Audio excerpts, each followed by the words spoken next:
ইতিমধ্যেও নাড্ডাজি এসে গেছেন, সেই কারণে আমি যেটা বলছিলাম এক লাইন বলে আমি শেষ করব। সেই কারণে আমি আপনাদের বলতে চাই, যে বিশ্বাসঘাতকেরা শ্যামাপ্রসাদ মুখার্জিকে হত্যা করেছে তারা হয়তো নেই, তাদের হয়তো শাস্তি হবে না, কিন্তু ইতিহাসকে প্রকাশ্যে আনতে হবে। ইতিহাসকে প্রকাশ্যে আনার কাজ করতে হবে, শ্যামাপ্রসাদ মুখার্জির হত্যাকারীদের চিহ্নিত করতে হবে।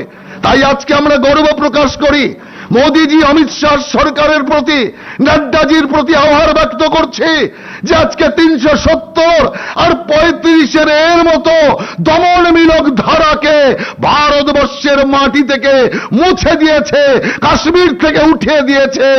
আজ আমরা যে কথা বলতাম যে শ্যামাপ্রসাদ মুখার্জির নামে আমরা স্লোগান দিতাম, ও কাশ্মীর হামারা হ্যায়, আজ অমিত শাহজি এমন এক বিলের দ্বারা সত্যিকারের এই কাশ্মীরকে আমাদের কাশ্মীর করেছে। তাই আজ ভারত অখণ্ডিত, ভারত আজ সার্বভৌমত্ব, এই সার্বভৌমত্ব প্রমাণ করেছেন নরেন্দ্র মোদীজি, অমিত শাহজি, জগৎ প্রকাশ নাড্ডাজি। তাই আজকে শ্যামাপ্রসাদ মুখার্জির চরণে আপনাদের সকলের সাথে আমিও আমার সশ্রদ্ধ প্রণাম নিবেদন করে আজকের আমার এই সংক্ষিপ্ত নিবেদন শেষ করছি। বন্দে মাতারাম, ভারত মাতার জয় হোক। ধন্যবাদ রাহুল দাকে। আমাদের মধ্যে উপস্থিত হয়েছেন মাননীয় জেপি নাড্ডাজি। এখন আমরা ডক্টর শ্যামাপ্রসাদ মুখার্জি, পণ্ডিত দীনদয়াল উপাধ্যায় এবং ভারত মাতার ছবিতে আমরা মাল্যার্পণ করব এবং প্রদীপ প্রজ্বলন করব। আমি অনুরোধ করব রাজ্য সভাপতি মাননীয় দিলীপ দাকে, দিলীপ দা, রাহুল দা, মুকুল দা, আপনারা প্রদীপ জ্বালিয়ে এবং মালা পরিয়ে ভারত মাতা, পণ্ডিত দীনদয়াল উপাধ্যায় এবং ডক্টর শ্যামাপ্রসাদ মুখার্জিকে মাল্যার্পণ করবেন, পুষ্পার্ঘ্য দেবেন।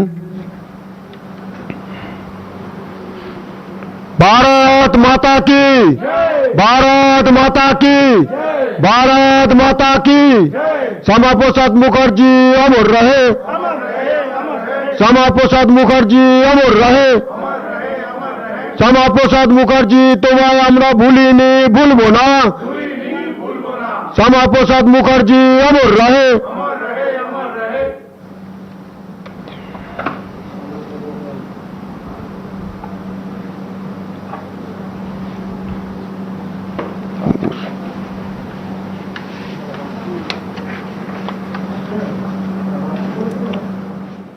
आज 6 जुलाई ভারত কেশরী ডক্টর শ্যামাপ্রসাদ মুখার্জির 119তম জন্মজয়ন্তী।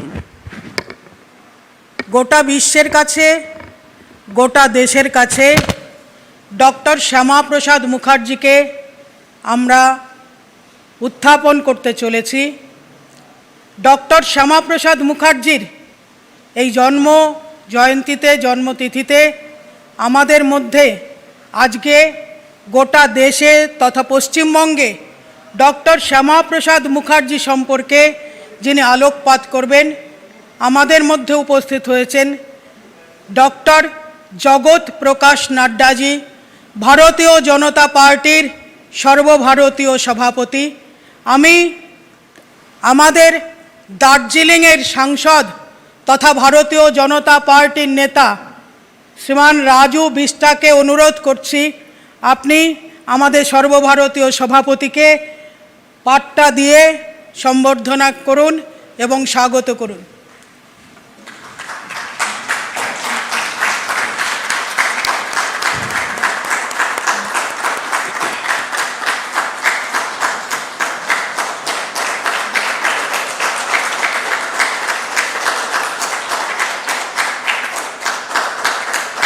বাবুলদা স্বাগত করছেন, স্বপন দাশগুপ্ত স্বাগত করছেন।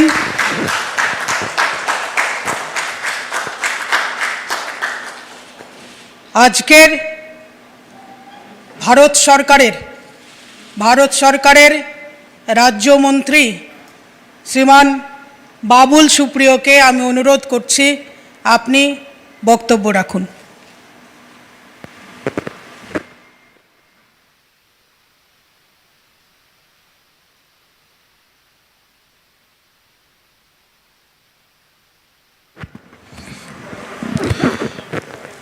आप सबको मेरा नमस्कार।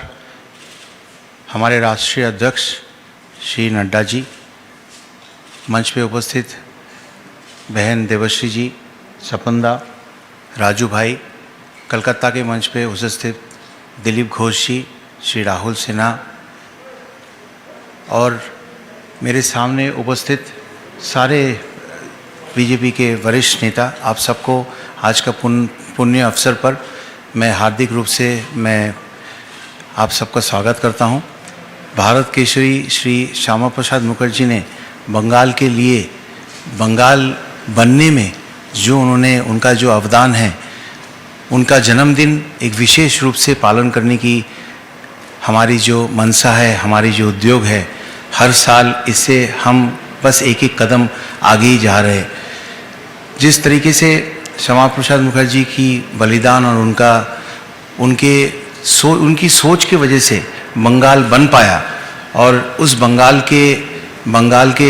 को सामने रखते हुए हमारे माननीय प्रधानमंत्री नरेंद्र मोदी जी के मार्गदर्शन पे, श्री जेपी नड्डा जी के मार्गदर्शन पे, श्री अमित शाह जी के चिंतन पे हम बंगाल के लिए, बंगालियों के लिए और बंगाल के में रहने वाले सबके लिए जो सोच आगे लेके जा रहे हैं, उसी में आप सब लोग जो जुड़े हुए हैं, आप सबको मैं हार्दिक दिल से स्वागत करता हूं। देखिए, इसके पहले बहुत सारे पॉलिटिकल पार्टीज बंगाल में पावर में आए होंगे। मैं उनके बारे में आज इस मंच से कुछ नहीं कहूँगा। मैं इतना ही कहूँगा कि जो मंजिल बंगाल के लिए है, जिस मंजिल की ओर हमारे प्रधानमंत्री जी हमें सामने लेके जा रहे, जिस मंजिल का मूल मंत्र है सबका साथ सबका विकास, और वो करके सबका विश्वास अर्जन करना, बंगाल की सरकार ये बिल्कुल नहीं कर पाई है, ये हमें मालूम है। और कहीं ना कहीं लोगों की हित की जो मंजिल है, जहाँ तक लोगों की हित को पहुँचाना चाहिए, उस मंजिल और कलकत्ता में, बंगाल में जो पॉलिटिकल पार्टी जिस मंजिल की तरफ जा रहा है, उसमें फासला दिन ब दिन और बढ़ते जा रहा है। वक्त बहुत कीमती होता है, लोग वक्त को ईश्वर कहते हैं। वक्त बीतता है, खर्च हम हो जाते हैं। बंगाल में कुछ नहीं हो रहा है, बंगाल के लोग अच्छा सोचना बंद कर दिया, ऐसा नहीं है। लेकिन बंगाल को जिस गवर्नेंस की दिशा में लेके जा रहा है, वहाँ पे बंगाल की अच्छाई नहीं हो पा रही है और बंगाली लोग जो है, पूरी दुनिया में बंगाल के रहने वाले जो है वो खुश नहीं हैं।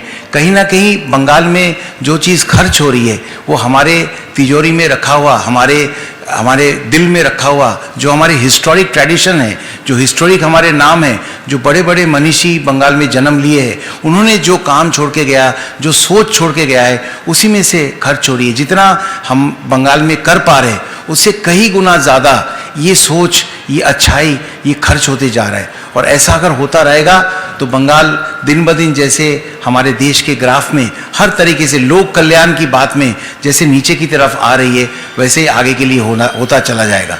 इसलिए आज के दिन में बंगाल केसरी, भारत केसरी श्यामा प्रसाद मुखर्जी के जन्मदिन में मैं सारे बंगालियों को ये कहना चाहता हूँ कि आइए, हमारे प्रधानमंत्री जी भारत के लिए जो सोचा है, उस मंजिल को और बंगाल की मंजिल को, लोक कल्याण की मंजिल को हम सबका साथ सबका विकास के मंत्र से और आगे लेके जाए और सबका विश्वास अर्जन करे।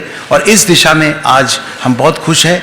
बंगाल में जितने भी बड़े नेता आज मौजूद है, जो यहाँ पे मौजूद है, और सबसे ज़्यादा हम बहुत ज़्यादा खुश है कि आज के इस पावन अवसर पर हमारे राष्ट्रीय अध्यक्ष जेपी नड्डा जी हमें उनकी बात सुनाएंगे और आगे हमारे किस तरीके से हम बंगाल की इस मंजिल की तरफ जा सकते हैं उसके बारे में मार्गदर्शन देंगे और भारत केसरी श्यामा प्रसाद मुखर्जी के महान बलिदान के बारे में भी बताएंगे।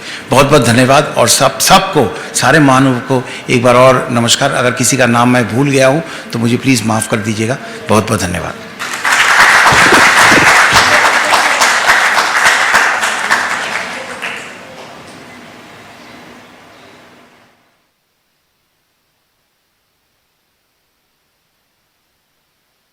মহাশয়কে এখন রাজ্য সভাপতি মাননীয় দিলীপ ঘোষ মহাশয়কে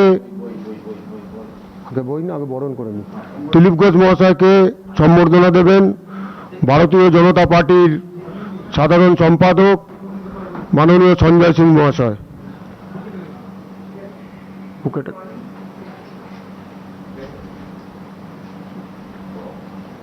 भारत माता की, भारत माता की। মাননীয় রাহুল সিনহা মহাশয়কে সংবর্ধিত করবেন মহিলা মোর্চার সভানেত্রী শ্রীমতী অগ্নিমিত্রা পাল মহাশয়া।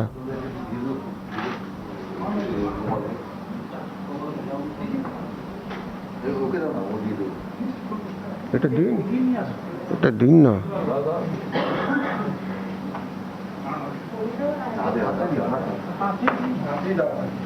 ভারত মাতা কি। এখন দিলীপ দা বক্তব্য রাখার আগে দিলীপ দা একটি বইয়ের শুভ উদ্বোধন করবে। আমি রাজ্য সভাপতিকে অনুরোধ করছি দিলীপ দা রাহুল দা কে উদ্বোধন করার জন্য। নাগরিকত্ব সংশোধনী বিল যে আছেন ডক্টর মোহিত রায় লিখেছেন বইটি। আমাদের মধ্যে উপস্থিত আছেন যাদের না হলেই নয়, অর্থাৎ সর্বভারতীয় সাধারণ সম্পাদক, আমাদের এই রাজ্যের পর্যবেক্ষক মাননীয় কৈলাস বিজয়বর্গীজি উপস্থিত আছেন। এই পশ্চিমবাংলার বিশেষ দায়িত্ব দেখছেন যিনি সর্বভারতীয় সাধারণ সম্পাদক সহ মাননীয় শিবপ্রকাশজি, এই রাজ্যের সহপ্রভারী কেন্দ্রীয় নেতা মাননীয় অরবিন্দজি। আমরা ভারতীয় জনতা পার্টির পক্ষ থেকে সকলে তাদেরকে গৈরিক অভিনন্দন জানাচ্ছি। এখন আমি বক্তব্য রাখার জন্য অনুরোধ করব পশ্চিমবঙ্গের রাজ্য সভাপতি তথা সাংসদ মাননীয় দিলীপ ঘোষ মহাশয়কে।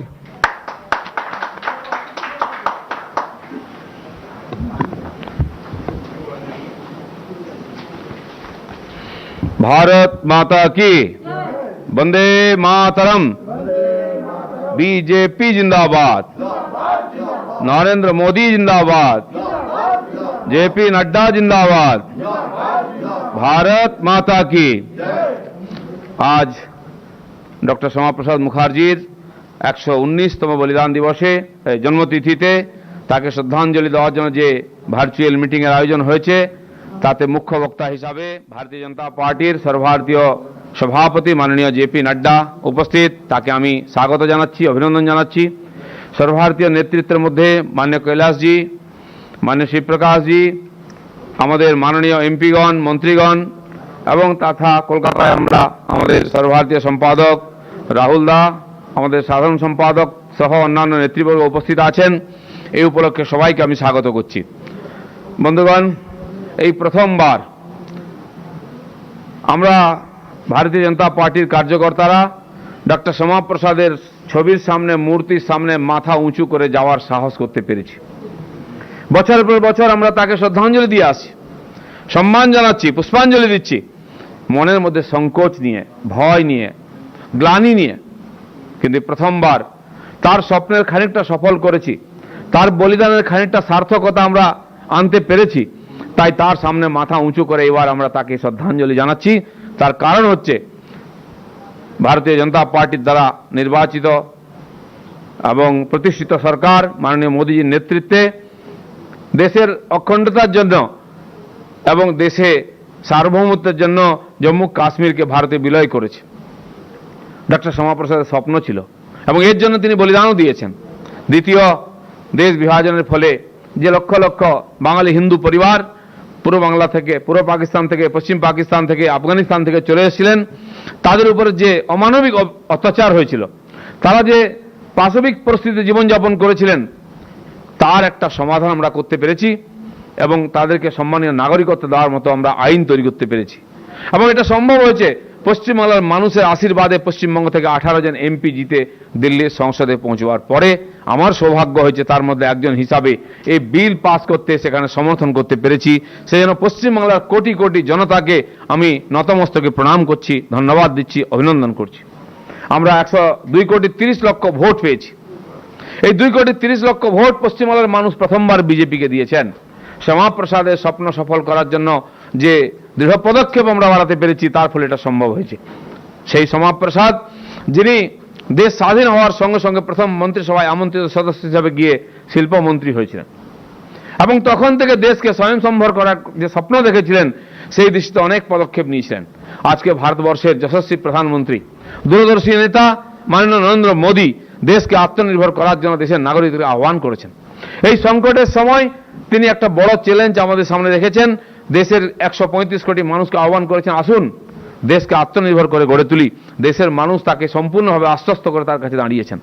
তিনি যতবার দেশকে আহ্বান করেছেন করোনার বিরুদ্ধে লড়াই করতে, করোনা ওয়ারিয়রদের সম্মানিত করতে, ততবার মানুষ রাস্তায় নেমেছে, বাড়িতে প্রদীপ জ্বালিয়েছে, ঘন্টা বাজিয়েছে, থালা বাজিয়েছে, হাততালি দিয়ে বারবার তারা দাঁড়িয়ে দিয়েছেন আমরা মোদীর সঙ্গে আছি। তাই নরেন্দ্র মোদী আজকে দৃঢ় পদক্ষেপে দেশকে এগিয়ে নিয়ে যাওয়ার চেষ্টা করছেন।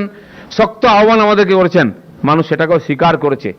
এবং এটা আজকে যেটা মোদীজি কাজ শুরু করলেন, সেই 1948-47 সাল থেকেই যখন দেশ স্বাধীন হয়েছিল, প্রথম মন্ত্রিসভায় শিল্পমন্ত্রী হয়ে ডক্টর শ্যামাপ্রসাদ মুখার্জি দিল্লি পৌঁছে এই স্বপ্ন দেখেছিলেন। শুধু স্বপ্ন দেখেননি, তাকে সাকার করার জন্য একাধিক পদক্ষেপ নিয়েছিলেন। বহু সংস্থা তৈরি করেছিলেন, শিল্প তৈরি করেছিলেন, বাঁধ তৈরি করেছিলেন, ভ্যালি কর্পোরেশন তৈরি করেছিলেন। দেশকে আর্থিকভাবে, শিল্পের দিক দিয়ে, শিক্ষার দিক দিয়ে এবং শিল্পের দিক দিয়ে, সব দিক দিয়ে উন্নত করার জন্য তিনি পদক্ষেপ নিয়েছিলেন। অনেক যোজনার পরিকল্পনা করেছিলেন, অনেক শুরু করেছিলেন, অনেকটা সফলভাবে শেষ করেছিলেন। কিন্তু তার অল্প সময়ের যে জীবন, রাজনৈতিক জীবন, খুব তাড়াতাড়ি তাতে ইতি টেনে দেয় কিছু দেশদ্রোহী মানুষ। ফলে তিনি সফল করতে পারেননি। একটা সুন্দর স্বপ্ন আমাদের সামনে রেখেছিলেন, সেই স্বপ্নকে সফল করার জন্য আজকে আমাদের নেতৃবর্গ, মাননীয় মোদীজি, মাননীয় অমিত শাহজি, মাননীয় নাড্ডাজি দৃঢ় পদক্ষেপে এগোচ্ছেন। সমস্ত দেশের মানুষ তাদের সঙ্গে আছেন। শ্যামাপ্রসাদের যে স্বপ্ন ছিল, দেশকে রেল লাইনের মাধ্যমে জুড়েছিল ব্রিটিশরা, কিন্তু রেলকে উন্নত করার জন্য চিত্তরঞ্জন লোকোমোটিভ কারখানা তৈরি করেছিলেন চিত্তরঞ্জনেতে। দুর্গাপুর ইস্পাত কারখানা তৈরি করেছিলেন, লক্ষ লক্ষ কোটি টাকা ইনভেস্ট করে দেশকে শিল্প সমৃদ্ধ করার জন্য, তার জন্য ইস্পাত দরকার হয়, ইস্পাত কারখানা করেছিলেন। ব্যাঙ্গালোরে হিন্দুস্তান এরোনটিক্স তৈরি করেছিলেন। আর আমাদের দেশে এরোপ্লেন তৈরি করার জন্য, বিমানে আমাদের সমৃদ্ধ করার জন্য, কৃষিতে সমৃদ্ধ করার জন্য সিন্দ্রিতে সার কারখানা তৈরি করেছিলেন। আমাদের দেশের বিভিন্ন নদীকে, তার উপত্যকাকে বাঁধ দিয়ে সিচের ব্যবস্থা করে বন্যা নিয়ন্ত্রণ করার জন্য এখানে দামোদর ভ্যালি কর্পোরেশন তৈরি করেছিলেন। সঙ্গে সঙ্গে আমাদের এখানে মাইথন জলাধার, সেখানে মাছ চাষ শুরু করেছিলেন। পাশে জঙ্গলে বৃক্ষরোপণের মাধ্যমে প্রকৃতিকে সুরক্ষিত করার চেষ্টা করেছিলেন এবং ভাকরা নাগালের মতো বিখ্যাত বাঁধের কল্পনা করেছিলেন। পাঞ্চেতের জলাধার প্রকল্প তৈরি করেছিলেন। এরকম একাধিক বড় বড় প্রকল্প তৈরি করে ভারতকে স্বয়ংসম্বর করার কল্পনা করেছিলেন। আত্মনির্ভর ভারতের কল্পনা তখন থেকে করেছিলেন। আমাদের সৌভাগ্য, সেই সমস্ত যে প্রতিষ্ঠান আজও ভারতবর্ষকে সেবা দিয়ে চলেছে। ডক্টর শ্যামাপ্রসাদের দূরদর্শিতা, তার স্বপ্নকে সফল করার জন্য ভারতীয় জনতা পার্টির কোটি কোটি কার্যকর্তা আজকে নিরলস পরিশ্রম করে চলেছেন।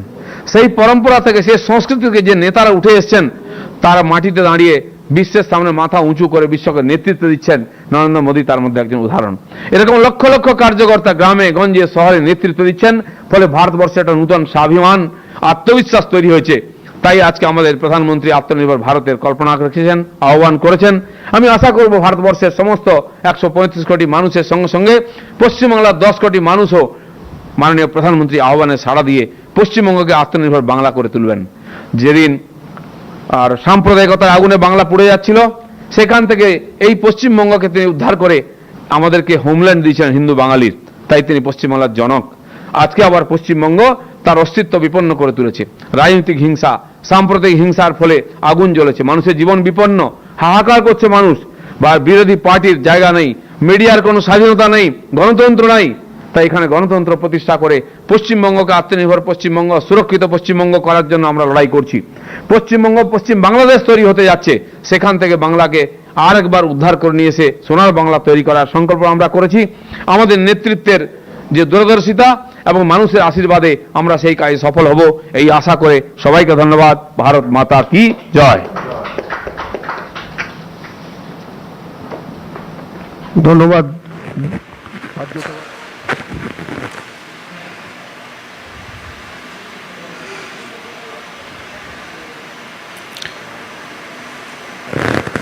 প্রাক স্বাধীনতা যুগে এবং স্বাধীনোত্তর ভারতবর্ষের যশস্বী শিক্ষাবিদ, যুগদ্রষ্টা রাজনীতিবিদ ডক্টর শ্যামাপ্রসাদ মুখার্জির 119তম বর্ষে আমাদের শ্রদ্ধাঞ্জলি, আমরা অনেকটাই তার স্বপ্নের পথে অগ্রসর হতে পেরেছি। 370 ধারা রদ করে কাশ্মীরে গোটা ভারতবর্ষের স্বাতন্ত্র্য, সম্মান, সার্বভৌমত্ব রক্ষার জন্য যে আত্মবলিদান, জীবন বলিদান, ষড়যন্ত্রের শিকার, আজকে সেই পথে আমরা অনেকটাই অগ্রসর হতে পেরেছি। ধারা 370 বিলোপ হয়েছে। পশ্চিমবাংলায় যে পশ্চিমবাংলার বাঙালির জন্য তিনি সেদিন লড়াই করে পশ্চিমবাংলাকে ছিনিয়ে দিয়েছিলেন পাকিস্তানের হাত থেকে, সেই পশ্চিমবাংলায় যেখানে 10 কোটি বাঙালি আজ গর্বের সঙ্গে আমরা বলতে পারি তুমি ছিলে, তাই আমরা স্বাতন্ত্র্য নিয়ে, সম্মান নিয়ে এই পশ্চিমবাংলায় বাঙালি হিসেবে নিজেদের অস্তিত্ব রাখতে পেরেছি। তোমাকে প্রণাম জানাই বঙ্গপিতা, তোমাকে প্রণাম জানাই। আজ তাই ৭৮,০০০ বুথের বাঙালি অপেক্ষা করছে ডক্টর শ্যামাপ্রসাদ মুখার্জিকে জানবার জন্য। এরকম একজন যুগ পুরুষ, ভবিষ্যৎ দ্রষ্টা রাজনীতিক, যিনি ভারতবর্ষের রাজনীতিতে উজ্জ্বল ভাস্বর ছিলেন, কিন্তু শুধুমাত্র একটা পরিবারকে তৈলমর্দন করতে গিয়ে আমরা গোটা ভারতবর্ষ তাকে ঘুরে ঠিক মতন সম্মান দিতে পারিনি। আজকে সময় এসছে, আজকে আমরা তাকে শ্রদ্ধাঞ্জলি দিচ্ছি। আর ৭৮,০০০ বুথ সহ গোটা দেশ, গোটা বিশ্ব তাকিয়ে আছে ডক্টর শ্যামাপ্রসাদ মুখার্জির স্বীকৃতির জন্যে। তাকে সম্মানিত করবেন, তার সম্যক ধারণা দেবেন, তার সম্পর্কে আমাদেরকে অবহিত করবেন। তারই সুযোগ্য উত্তরসূরি ডক্টর জগৎ প্রকাশ নাড্ডাজি, তিনি আমাদের সামনে আলোকপাত করবেন। মাননীয় জগৎ প্রকাশ নাড্ডাজি।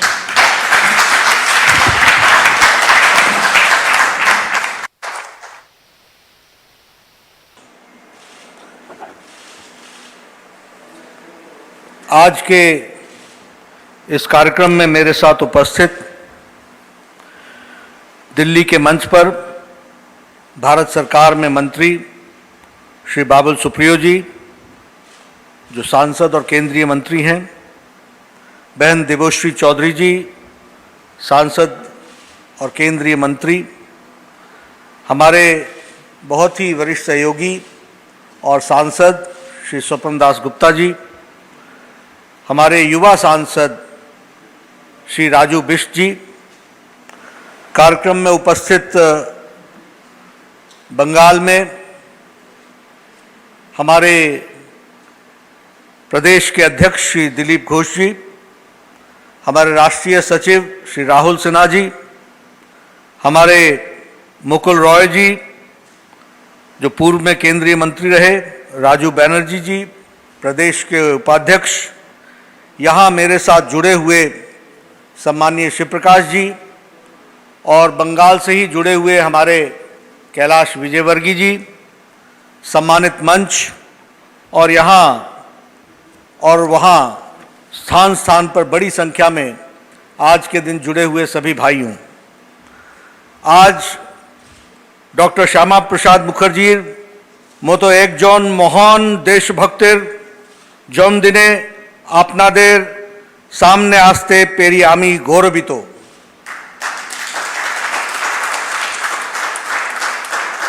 रवींद्रनाथ, विवेकानंद, बंकिम चंद्र, नेताजी, श्यामा प्रसादेर माटी आमार कोटि कोटि प्रणाम। मित्रों, आज मेरा ये सौभाग्य है कि मुझे 119वीं जन्म दिवस भारत रत्न डॉक्टर श्यामा प्रसाद मुखर्जी के जन्मदिन के अवसर पर बंगाल के अपने सभी महान सज्जनों के साथ मिलने का, बात करने का मौका मिला है।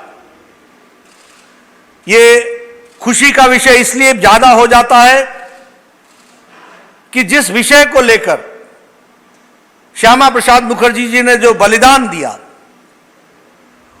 जिसके खातिर उन्होंने अपना जीवन का सर्वस्व लगाया, आज जब हम 119वीं जन्मदिन उनका मना रहे हैं तो हमें यह संतोष है कि धारा 370 को मोदी जी के नेतृत्व में और अमित शाह जी की रणनीति में हम सब लोगों ने धाराशाही कर दिया है और आज हम एक सूत्र में पिरोते हुए भारत को, कश्मीर हो या गुवाहाटी, अपना देश अपनी माटी, इसको हम साकार कर पा रहे हैं और एक जन, एक मन, एक संविधान, इसको हम साकार कर पा रहे हैं। यह हमारे लिए विशेष सौभाग्य की बात है। मित्रों, श्यामा प्रसाद मुखर्जी एक राष्ट्रभक्त, देशभक्त,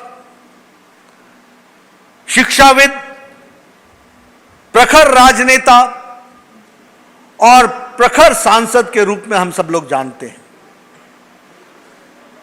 उन्हें यह गौरव प्राप्त हुआ और उन्होंने इसको करके दिखाया कि खंडित भारत में अखंडता के लिए लड़ने वाले वो पहले नेता थे जिन्होंने बलिदान दिया और इस देश को बचाया। यह भी सही है कि श्यामा प्रसाद मुखर्जी कहते थे कि अगर पाकिस्तान ने भारत का विभाजन किया तो मैं वो शख्स हूं जिसने पाकिस्तान का विभाजन किया। इस बात को भी उन्होंने करके दिखाया। बंगाल की लीगी सरकार के खिलाफ जोरदार शब्दों में, जोरदार स्वर में बोलने की प्रखर नेता के रूप में श्यामा प्रसाद मुखर्जी को हम सब जानते हैं। हम सब यह भी जानते हैं कि उनका जन्म पश्चिम बंगाल में, जो उस समय का बंगाल था, अविभाजित बंगाल था, उसमें आशुतोष मुखर्जी जी के परिवार में उनका जन्म हुआ। आज ही के दिन 6 जुलाई 1901 को उनको हम सब जानते हैं कि उन्होंने इस दुनिया में प्रवेश किया। एक बहुत ही प्रखर विद्यार्थी के रूप में उनका जीवन रहा। He never stood second, he was always first। और यह बहुत बड़ी बात होती है कि मैट्रिक से लेकर के एमए तक उन्होंने हमेशा प्रथम स्थान पाया। इसलिए एक विद्यार्थी के रूप में भी उन्होंने अपने आप को बहुत अच्छे से स्थापित किया। 16 वर्ष की आयु में 2017 में 1917 में उन्होंने मैट्रिकुलेशन की। 1919 में उन्होंने इंटर किया और इंटर भी उन्होंने प्रथम श्रेणी में किया। बाद में 1921 में वो बीए में ऑनर्स, इंग्लिश ऑनर्स लेकर के उन्होंने डिग्री हासिल की और प्रथम स्थान में डिग्री हासिल की। लेकिन राष्ट्रभक्त होने के नाते बीए इंग्लिश ऑनर्स के करने के बाद भी भारतीय भाषाओं के प्रति लगाव होने के कारण उन्होंने एमए बंगला में की और बंगाली भाषा को प्रमोट करने का काम किया। इस बात को हमको समझना चाहिए। 1934 में जब उनकी आयु मात्र 33 साल थी, he became the youngest vice chancellor of Calcutta university.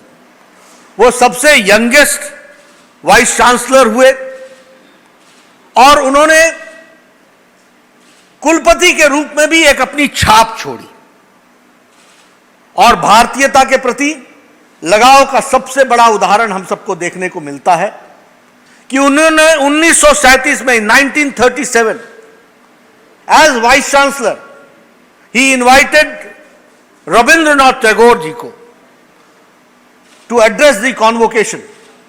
दीक्षांत समारोह में उन्होंने रविंद्रनाथ टैगोर जी को आमंत्रित किया और यह कहा कि आपका दीक्षांत का भाषण बंगला में होगा। और पहली बार किसी इतिहास में, किसी विश्वविद्यालय में कोई दीक्षांत समारोह में भारतीय भाषा में अगर हुआ तो वो रविंद्रनाथ टैगोर जी का हुआ और वह श्यामा प्रसाद मुखर्जी जी के इनिशिएटिव पर हुआ। इसको हमको समझना चाहिए। मित्रों, ये छोटी घटना नहीं है। आप याद कीजिए अंग्रेजों का शासन आप याद कीजिए, presidency college Madras, presidency college Calcutta, presidency college Mumbai, किस तरीके से अंग्रेजों ने अपने शासन काल में अंग्रेजियत को फैलाया था। और उसमें भारतीय भाषा में कलकत्ता जैसी प्रेस्टिजियस यूनिवर्सिटी में दीक्षांत समारोह में वो शामिल हुए थे और उन्होंने रविंद्रनाथ टैगोर जी ने बंगला में अपना भाषण दिया था। ये सब हम लोग जानते हैं। 1941 में वो पहली बार विधानसभा में भी पहुंचे, 1949 में 39 में पहुंच गए थे, लेकिन वो पहली बार सरकार में वित्त मंत्री बने 1941 और 1942 में उन्होंने पद से इस्तीफा दे दिया। श्यामा प्रसाद मुखर्जी के जीवन से हमको एक बात हमेशा ध्यान में रखनी चाहिए कि उन्होंने कभी भी पद को महत्वपूर्ण नहीं समझा। उन्होंने कभी भी पद को तवज्जो नहीं दी। उन्होंने हमेशा विचार को तवज्जो दी और विचार के लिए उन्होंने जीवन लगा दिया। इस बात को हमको समझना चाहिए। वो बहते प्रवाह थे और बहते हुए प्रवाह में उन्होंने कभी भी पद को नहीं देखा। उन्होंने हमेशा विचार को लेकर के चलने का फैसला किया। 1942 में जब उन्होंने हक साहब की सरकार से इस्तीफा दिया वित्त मंत्री के रूप में, तो स्पष्ट था सामने कि किस तरीके से तुष्टीकरण की नीति चल रही थी, वो उससे नाखुश थे। उनको दिख रहा था कि जो मुस्लिम लीग जिस तरीके से आवाज उठा रही है, उसकी योजना है कि बंगाल को सारे का सारा पाकिस्तान की तरफ ले जाने का। वो समझ गए थे और उन्होंने इस्तीफा भी दिया और मुखर स्वर से तुष्टीकरण की राजनीति के खिलाफ बोले। और वो पहले नेता थे जिन्होंने बंगाल को ही नहीं बचाया। आज जो बंगाल भारत के नक्शे में है, यह श्यामा प्रसाद मुखर्जी की देन है। आज जो पंजाब जहां से हम यूनाइटेड पंजाब से आते हैं, उसका बहुत बड़ा हिस्सा पंजाब में बचाने का काम श्यामा प्रसाद मुखर्जी के उस मुखर आवाज ने किया। इसको हमको समझना चाहिए। इसीलिए वो कहते थे कि पाकिस्तान ने भारत का विभाजन किया होगा, मैंने पाकिस्तान का विभाजन किया। इस बात को उन्होंने हमेशा कहा। विचारों के प्रवाह में बढ़ते बढ़ते वो सावरकर जी के संपर्क में आए, सत्संग में आए और उन्होंने हिंदू महासभा के साथ अपने आप को जोड़ लिया। वो हिंदू महासभा के अध्यक्ष भी रहे। जब वो हिंदू महासभा के अध्यक्ष बने तो गांधी जी ने भी इसका स्वागत किया था और गांधी जी ने कहा कि महामना पंडित मदन मोहन मालवीय जी के बाद हिंदू विषय को लेकर के अगर कोई दृष्टि दे सकता है तो वो श्यामा प्रसाद मुखर्जी है। इसलिए उनका हिंदू महासभा में जाना ये एक अच्छी घटना है, भारत के लिए अच्छी घटना है। ये बात उन्होंने उस समय कही। हमें मालूम है कि श्यामा प्रसाद मुखर्जी की बंगाल में छवि जब 1943 में 1943 में जब अकाल आया, तो जिस तरीके से श्यामा प्रसाद मुखर्जी जी ने अपना सर्वस्व लगाकर उस अकाल की लड़ाई लड़ी, उसने उनकी एक अमिट छाप बंगाल पर छोड़ी। दो बातों के कारण। एक, बंगाल को बचाने के कारण, जो आज पश्चिम बंगाल के नाम से जाना जाता है, ये सारे का सारा पाकिस्तान मुस्लिम लीग के तहत ये पाकिस्तान में जाने की योजना बन रही थी, उसको रोकने का काम श्यामा प्रसाद मुखर्जी ने किया। और उसके साथ साथ अकाल में बंगाल के लिए दिन रात एक करके उन्होंने इसकी सेवा की और उसको आगे बढ़ाया। ये हम जानते हैं। जो बंगाल का राहत समिति बनी, उसके भी अध्यक्ष थे। जो हिंदू महासभा की अकाल की राहत समिति बनी, उसके भी अध्यक्ष थे। और उन्होंने सिर्फ सेवा ही नहीं की, उनके शब्द, उनकी बोल, उनका प्यार, जरूरतमंद के लिए आगे बढ़कर के आना, इसने एक बंगाल में एक अमिट छाप छोड़ी थी। सब हम लोग जानते हैं। हमें यह भी मालूम है कि पहले वो कांग्रेस पार्टी से एमएलसी बने थे। जो यूनिवर्सिटी की कंस्टिट्यूएंसी होती है, उससे वो member of the legislative council बने थे कांग्रेस के टिकट पर। कांग्रेस ने बहिष्कार किया लेजिस्लेटिव काउंसिल का, तो उन्होंने भी सैद्धांतिक तौर पर इस्तीफा दे दिया।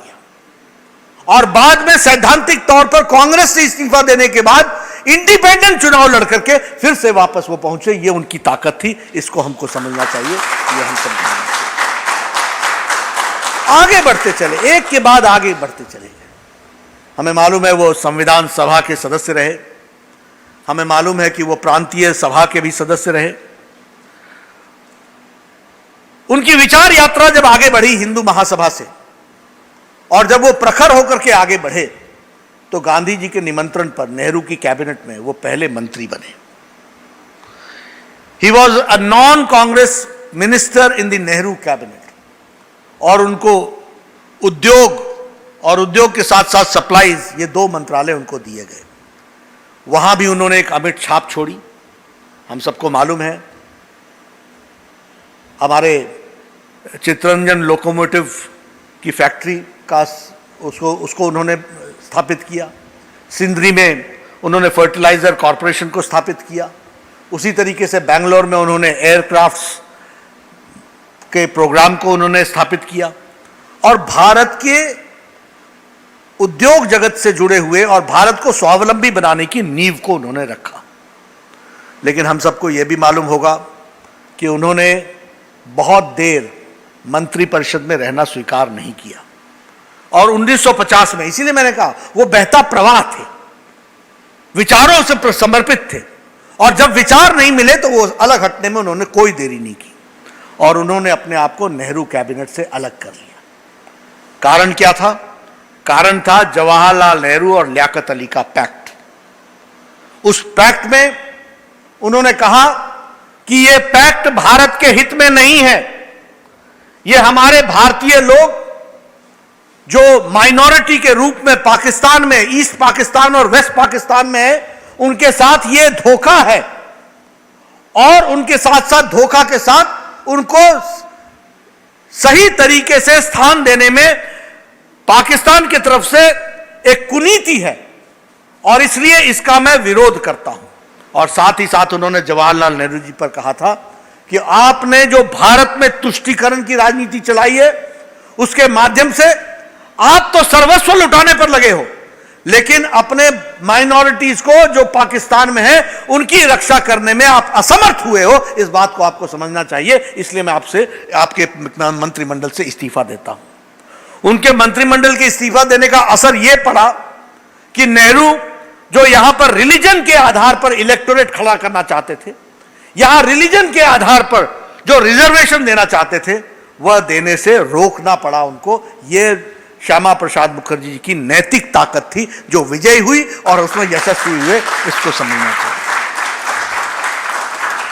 1950 में जब उन्होंने इस्तीफा दिया तो फिर वो विचार के प्रवाह में चल पड़े, नई खोज में चल पड़े, और हिंदू महासभा से भी बढ़ते बढ़ते उन्होंने यात्रा करते हुए 1951 में जनसंघ की स्थापना की, और हम सबको मालूम है कि वो जनसंघ के प्रथम अध्यक्ष, राष्ट्रीय अध्यक्ष बने।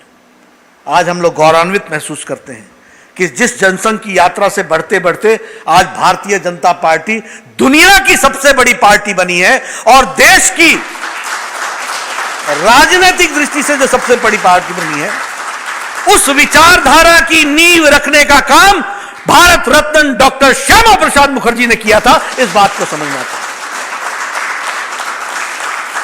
आप देखिए विचार कितना प्रबल होता है। देर है अंधेर नहीं, विचार की जीत होती ही, और उस विचार को समर्पित होकर के डॉक्टर श्यामा प्रसाद मुखर्जी ने भारतीय जनसंघ का स्थापना की। वो 1952 में पहली बार जीत करके पार्लियामेंट में पहली लोकसभा में वो जीत करके आए। 3 सीटें जीती थी, अपने को मिला करके 2 और सीटें जीती थी। जनसंघ के नाम पर पहली बार जीत करके आए थे। सिर्फ हम 3 थे उस समय। लेकिन आपको जान करके खुशी होगी कि वह विपक्ष के लोकतांत्रिक मोर्चा के प्रवक्ता भी बने और वह उसके नेता भी बने। सभी लोगों को, सभी विपक्ष के लोगों को जोड़कर उसके प्रवक्ता के रूप में श्यामा प्रसाद मुखर्जी ने अपने आप को स्थापित किया। 1952 में बने, और बनते के साथ उन्होंने, उनकी छवि इतनी बड़ी थी, उनका व्याप इतना बड़ा था, उनकी सोच इतनी बड़ी थी कि सब लोगों ने उनके साथ अपने आप को शामिल कर लिया। हमारा गणतंत्र परिषद अपना उड़ीसा का, शिरोमणि अकाली दल, वैसे ही बाकी छोटे दल, इन सब लोगों ने अपना प्रवक्ता डॉक्टर श्यामा प्रसाद मुखर्जी को बनाया। और संसद में भी कांग्रेस के लोग जो बड़ी संख्या में आए थे, वह भी कांग्रेस के खिलाफ पार्टी की बात को भी और नीतियों के बारे में अगर कुछ बोलना होता था तो उनके भी प्रवक्ता डॉक्टर श्यामा प्रसाद मुखर्जी थे। यह उनकी ताकत थी और आदर के साथ देखे जाते। ऐसे हमारे प्रथम राष्ट्रीय अध्यक्ष रहे हैं भारतीय जनसंघ के, जो आज भारतीय जनता पार्टी जानती है। हमें आज गौरवान्वित महसूस होता है कि बीज रखने वाले हमारे इतने महान शख्सियत थे भारत रत्न श्यामा प्रसाद मुखर्जी। और देखिए, उनका बहता हुआ प्रवाह रुका नहीं, चलता रहा। 1951 में जनसंघ की स्थापना की, 1952 में कानपुर के अधिवेशन में उन्होंने यह विषय रख दिया कि जम्मू कश्मीर का विलय पूर्ण होना चाहिए और संपूर्ण होना चाहिए। उन्होंने बड़े प्रखर शब्दों में कहा कि महाराजा हरि सिंह ने 15th स्टेट के रूप में इंस्ट्रूमेंट ऑफ एक्सेशन में हस्ताक्षर करते हुए यह कहा है कि जो भूमि मेरे अधिपत्य में आज के दिन में जिसे जम्मू कश्मीर के नाम से जाना जाता है, वो सारी की सारी भूमि को मैं भारत के यूनियन रिपब्लिक में समावेश करता हूं। यह उन्होंने इस पर हस्ताक्षर किया और भारत के 15वें राज्य के रूप में इसको स्टैब्लिश करता हूं, इस पर हस्ताक्षर किया था।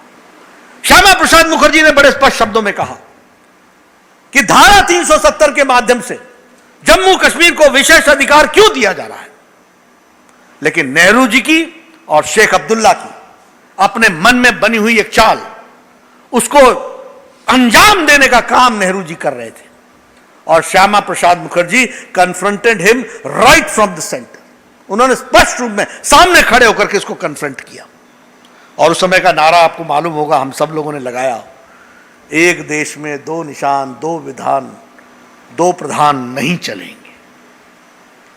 उनको इस बात से बड़ा दुख था, बड़ा मलाल था कि prime minister of India and वजीर आजम ऑफ जम्मू कश्मीर, यह कैसे हो सकता है? एक ही संविधान के अंदर दो प्रधानमंत्री कैसे हो सकते हैं?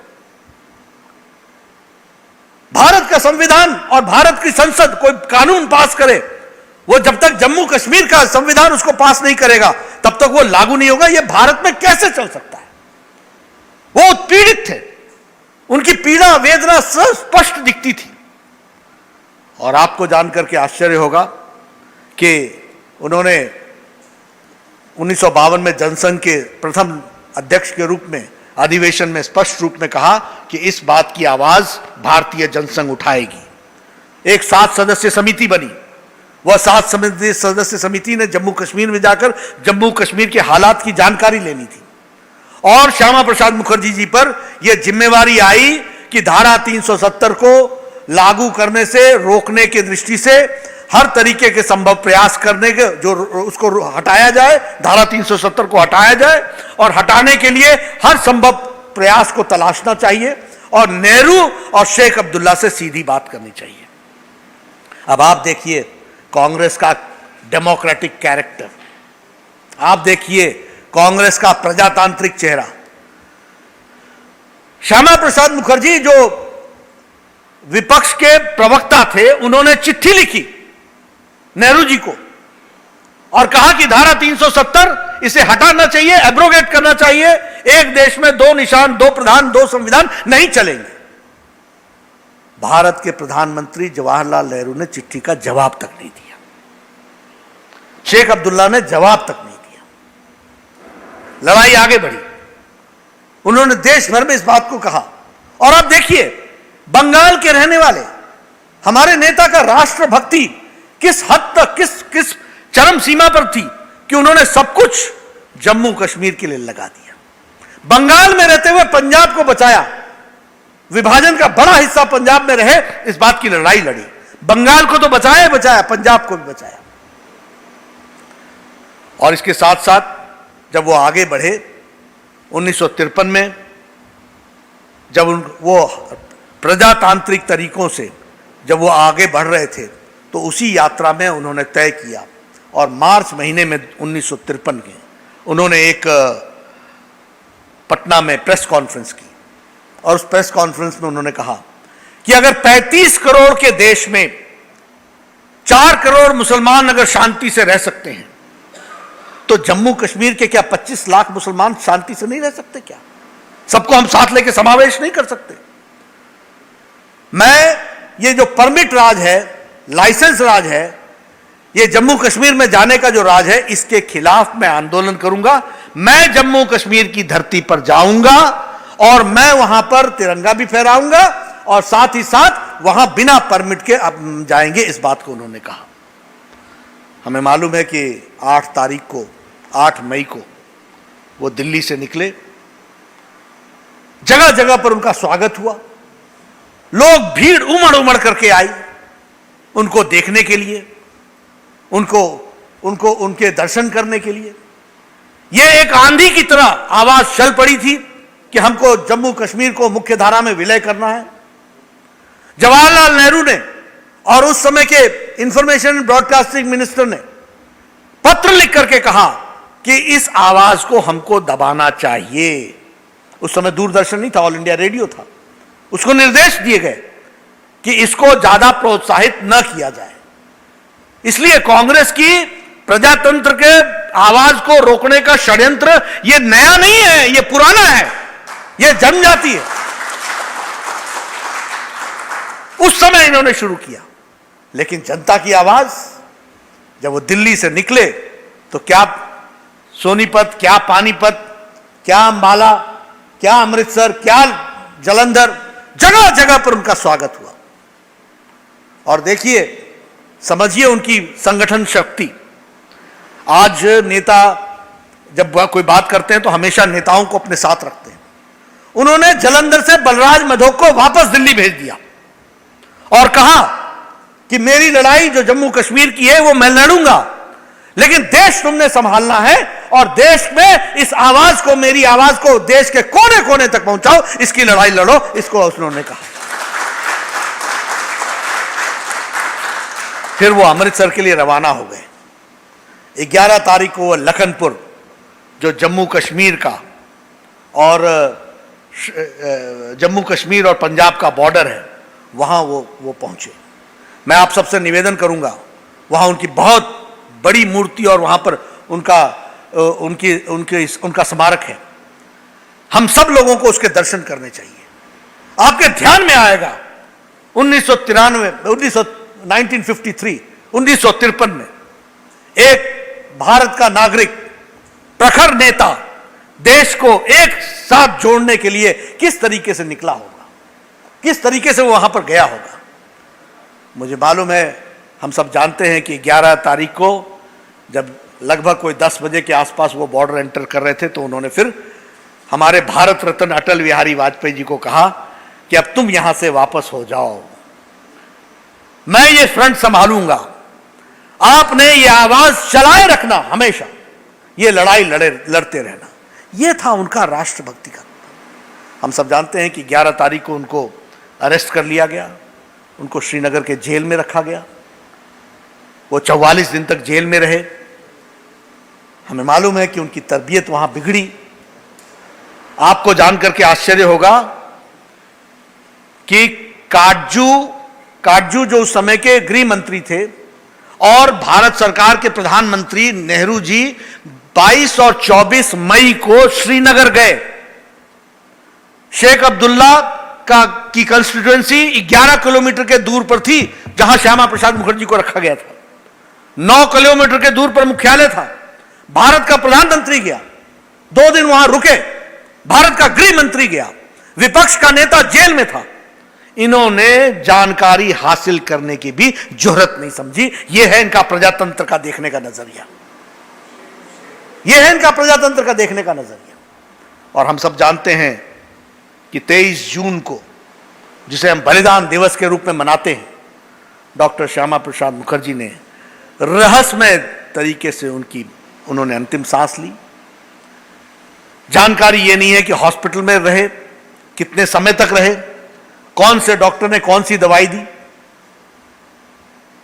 अंत में जीवन प्राण त्यागने का कारण क्या बना?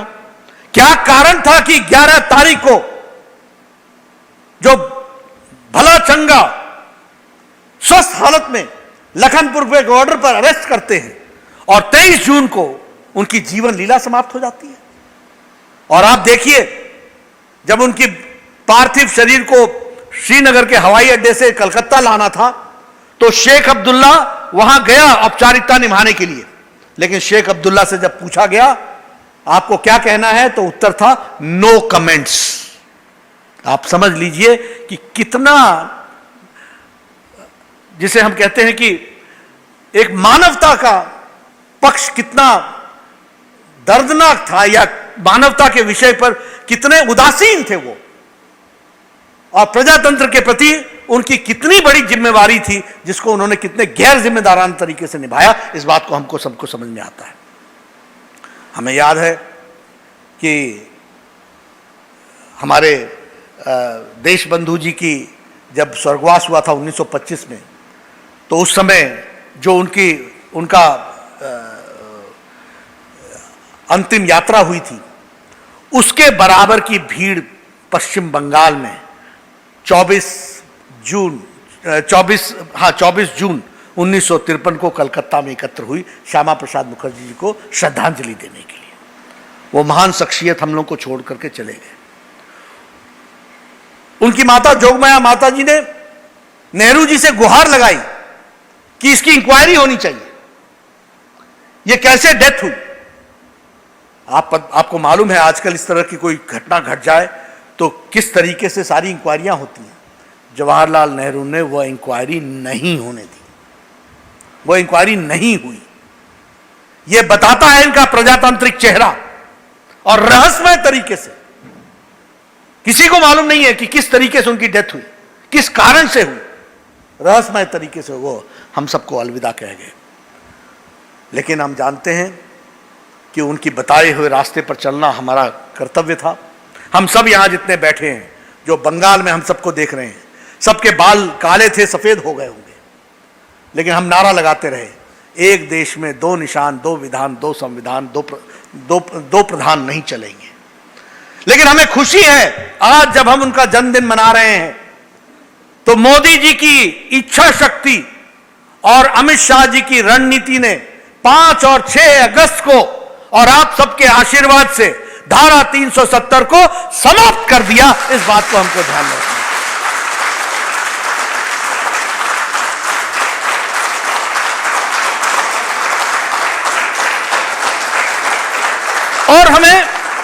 और हमें समझना चाहिए कि किस तरीके से, जिसके लिए उन्होंने जीवन का बलिदान दिया, उसको आज जब हम साकार कर पाते हैं तो हमें कितनी खुशी होगी, कितना मन को संतोष मिलता होगा कि उनका बलिदान व्यर्थ नहीं गया।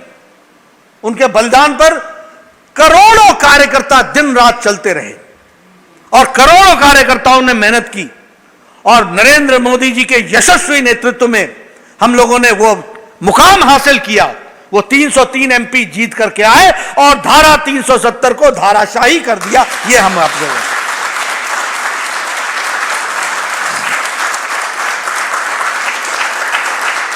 मित्रों, घटनाएं घट जाती हैं, लेकिन हम भाग्यशाली हैं जो घटना के चश्मदीद गवाह रहे। आज से 10 साल बाद, 15 साल बाद, 20 साल बाद आप ये कह सकोगे कि धारा 370 हमारे समय में खत्म हुई। भारत का संपूर्ण विलय और एक रूप में हमारे समय में हुआ और उसमें हम भी भागीदार थे। आप करोड़ों लोगों ने कमल के निशान पर वोट दिया और उसी के आधार पर यहां पर बैठे हुए जयश्री बहन हो, हमारे देवश्री बहन हो, हमारे बाबुल सुप्रियो हो, स्वपन दास गुप्ता जी हो, राजू बिष्ट हो या मैं हूं, हमें आपकी उंगली ने कमल को दबाया और हमारी उंगली ने बटन दबाया लोकसभा में और उसको समाप्त कर दिया। यह ताकत हमको मिली। यह ऐतिहासिक घटना में हमको भाग लेने का मौका मिला। इसलिए मित्रों, हम ये कह सकते हैं कि विचार कितना महत्वपूर्ण होता है। ये बहते प्रवाह में कभी श्यामा प्रसाद मुखर्जी ने इसकी चिंता नहीं की कि हम पद में रहेंगे नहीं रहेंगे। पद छोड़ते चले गए एक के बाद एक। विचारधारा के लिए वो पार्टी भी छोड़ते चले गए, लेकिन विचारधारा राष्ट्र के प्रति समर्पण यह उनका अटूट रहा। इसको हमको समझना चाहिए, इसको हमको ध्यान में रखना चाहिए। मैं जब उनके जीवन को देखता हूं तो बहता प्रवाह देखता हूं, and I find a unique blend of regional aspirations along with the integrity and unity of India, the strong India, इसका एक यूनिक ब्लेंड थे वो, एक अजूबा मिश्रण थे वो। अब जब मैं रीजनल एस्पिरेशन की बात करता हूं तो उन्होंने उसको साबित करके दिखाया। अंग्रेजी में बीए करने के बाद बंगला में उन्होंने एमए की, बंगला में उन्होंने दीक्षांत समारोह में रीजनल एस्पिरेशंस की कितनी चिंता की होगी आप समझ लीजिए। बंगला में उन्होंने दीक्षांत समारोह कराया। आज जो हम सीए की लड़ाई लड़ रहे हैं, उन्होंने यही रीजनल एस्पिरेशन को ध्यान में रखते हुए, यह बंगाल जो सारे का सारा पाकिस्तान में चला जाता, उन्होंने विभाजन मंजूर किया, लेकिन उसके साथ साथ पाकिस्तान का विभाजन कर डाला। इस बात को समझना चाहिए। और उन्होंने उसको बंगाल को, जो आज पश्चिम बंगाल है, उसको बचा करके भारत का अटूट हिस्सा बनाया। तो रीजनल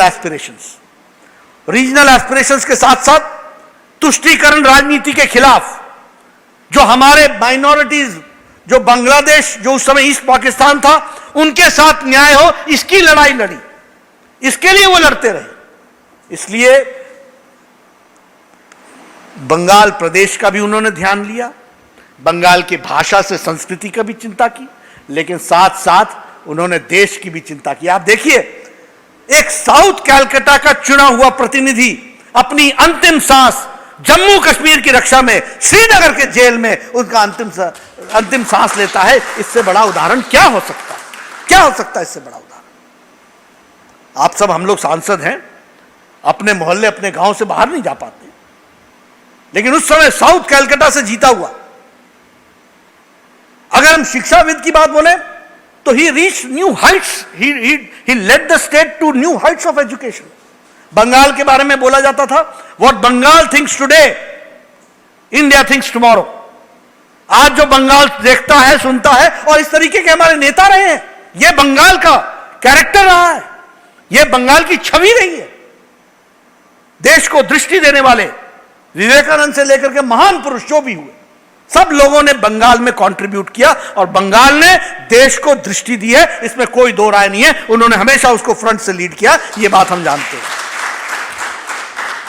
लेकिन आज के दिन जब मैं शिक्षा की बात करता हूं और वर्तमान बंगाल को, बंगाल के नेतृत्व में देखता हूं, तो दिल द्रवित भी होता है, दुखी भी होता है। शिक्षा has taken a nose dive, नीचे पहुंच गया है, राजनीतिकरण हो रहा है।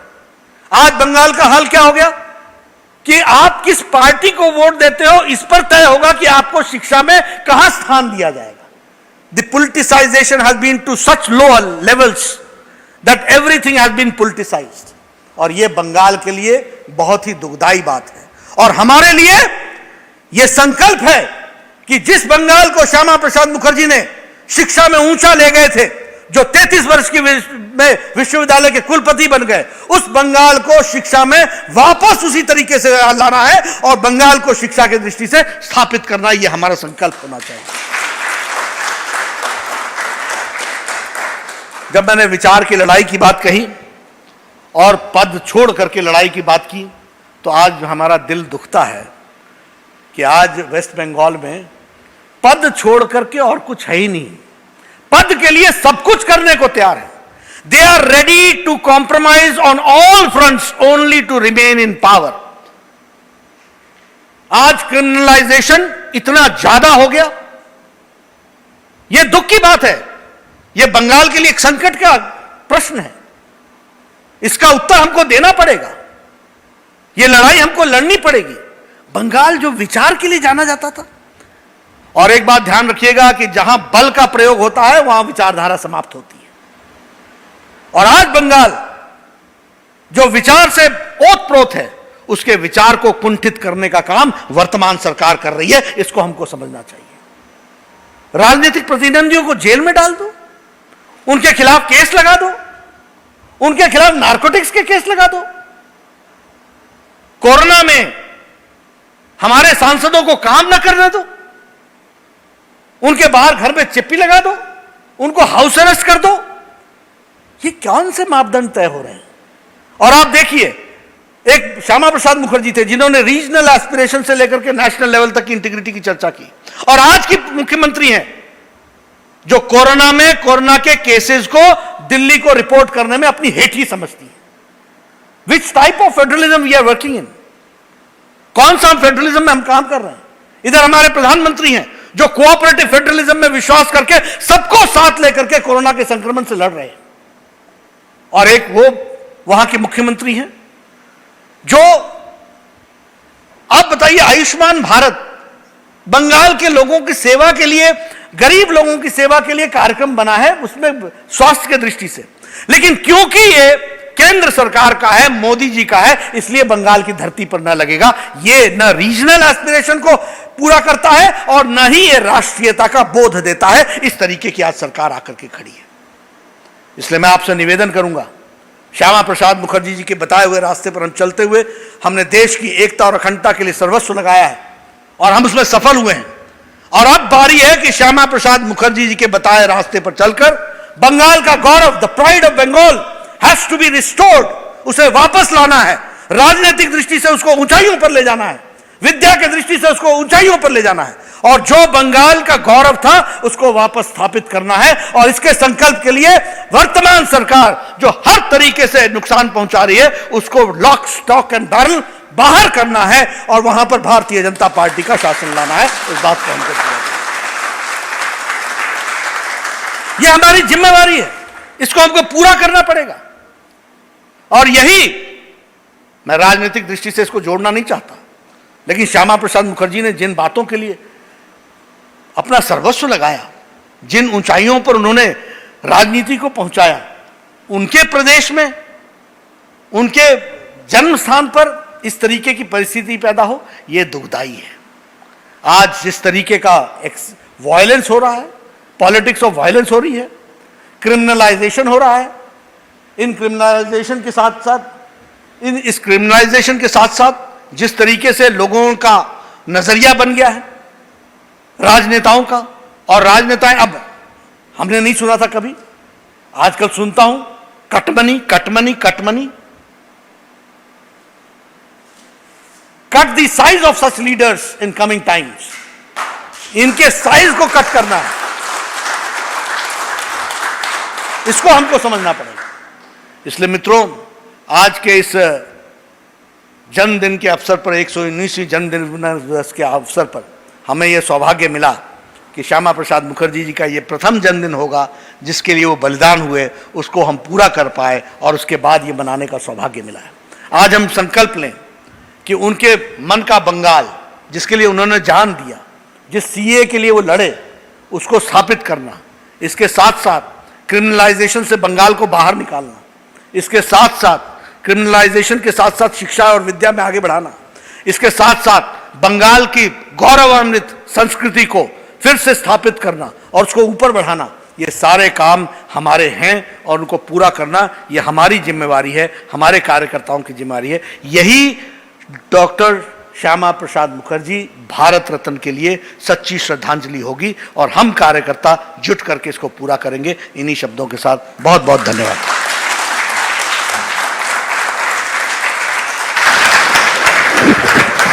ধন্যবাদ নাড্ডাজিকে অসাধারণ তার বক্তব্যের জন্য। আমরা ডক্টর শ্যামা প্রসাদ মুখার্জি সম্পর্কে বিস্তারিত শুনলাম ডক্টর নাড্ডাজির কাছ থেকে। এখন শপথ বাক্য পাঠ করাবেন ভারতীয় জনতা পার্টির নেতা তথা রাজ্যসভার সাংসদ স্বপন দাশগুপ্ত।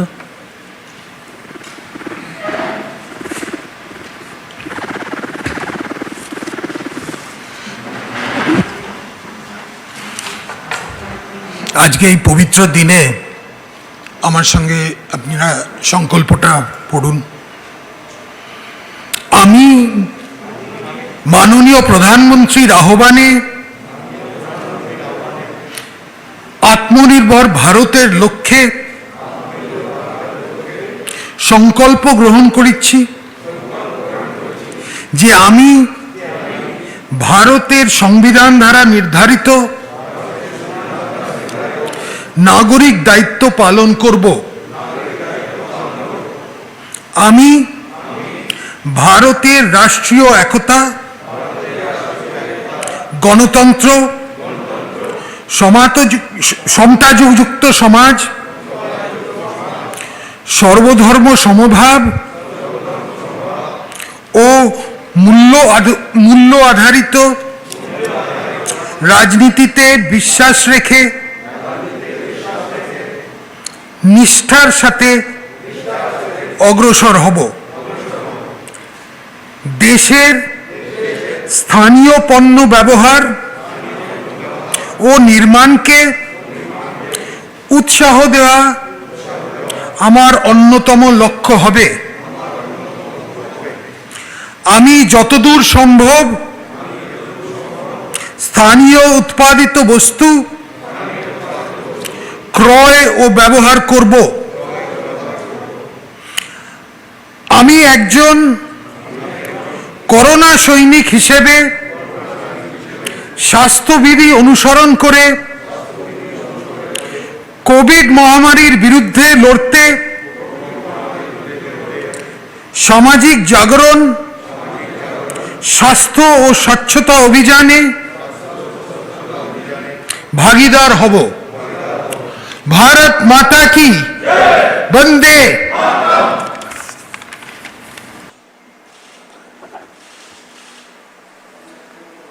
आज के इस कार्यक्रम में मेरे साथ उपस्थित दिल्ली के मंच पर भारत सरकार में मंत्री श्री बाबुल सुप्रियो जी, जो सांसद और केंद्रीय मंत्री हैं, बहन देवश्री चौधरी जी, सांसद और केंद्रीय मंत्री, हमारे बहुत ही वरिष्ठ सहयोगी और सांसद श्री स्वपन दास गुप्ता जी, हमारे युवा सांसद श्री राजू बिष्ट जी, कार्यक्रम में उपस्थित बंगाल में हमारे प्रदेश के अध्यक्ष श्री दिलीप घोष जी, हमारे राष्ट्रीय सचिव श्री राहुल सिन्हा जी, हमारे मुकुल रॉय जी, जो पूर्व में केंद्रीय मंत्री रहे, राजू बैनर्जी जी, प्रदेश के उपाध्यक्ष, यहाँ मेरे साथ जुड़े हुए सम्माननीय शिवप्रकाश जी, और बंगाल से ही जुड़े हुए हमारे कैलाश विजयवर्गीय जी, सम्मानित मंच, और यहाँ और वहाँ स्थान स्थान पर बड़ी संख्या में आज के दिन जुड़े हुए सभी भाइयों। आज डॉक्टर श्यामा प्रसाद मुखर्जीर मतो एकजन महान देशभक्तेर जन्मदिने आपनादेर सामने आसते पेरी आमी गौरवित।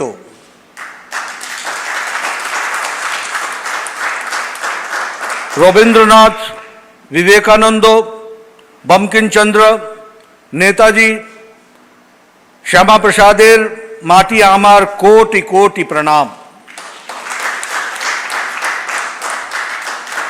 मित्रों, आज मेरा ये सौभाग्य है कि मुझे 119वीं जन्म दिवस भारत रत्न डॉक्टर श्यामा प्रसाद मुखर्जी के जन्मदिन के अवसर पर बंगाल के अपने सभी महान सज्जनों के साथ मिलने का, बात करने का मौका मिला है।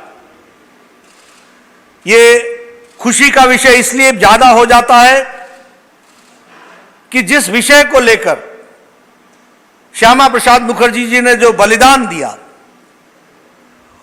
जिसके खातिर उन्होंने अपना जीवन का सर्वस्व लगाया, आज जब हम 119वीं जन्मदिन उनका मना रहे हैं तो हमें यह संतोष है कि धारा 370 को मोदी जी के नेतृत्व में और अमित शाह जी की रणनीति में हम सब लोगों ने धाराशाही कर दिया है, और आज हम एक सूत्र में पिरोते हुए भारत को, कश्मीर हो या गुवाहाटी, अपना देश अपनी माटी, इसको हम साकार कर पा रहे हैं। और एक जन, एक मन, एक संविधान इसको हम साकार कर पा रहे हैं, यह हमारे लिए विशेष सौभाग्य की बात है। मित्रों, श्यामा प्रसाद मुखर्जी एक राष्ट्रभक्त, देशभक्त, शिक्षाविद, प्रखर राजनेता और प्रखर सांसद के रूप में हम सब लोग जानते हैं। उन्हें यह गौरव प्राप्त हुआ और उन्होंने इसको करके दिखाया कि खंडित भारत में अखंडता के लिए लड़ने वाले वो पहले नेता थे जिन्होंने बलिदान दिया और इस देश को बचाया। यह भी सही है कि श्यामा प्रसाद मुखर्जी कहते थे कि अगर पाकिस्तान ने भारत का विभाजन किया तो मैं वो शख्स हूं जिसने पाकिस्तान का विभाजन किया। इस बात को भी उन्होंने करके दिखाया। बंगाल की लीगी सरकार के खिलाफ जोरदार शब्दों में, जोरदार स्वर में बोलने की प्रखर नेता के रूप में श्यामा प्रसाद मुखर्जी को हम सब जानते हैं। हम सब यह भी जानते हैं कि उनका जन्म पश्चिम बंगाल में, जो उस समय का बंगाल था, अविभाजित बंगाल था, उसमें आशुतोष मुखर्जी जी के परिवार में उनका जन्म हुआ। आज ही के दिन 6 जुलाई 1901 को उनको हम सब जानते हैं कि उन्होंने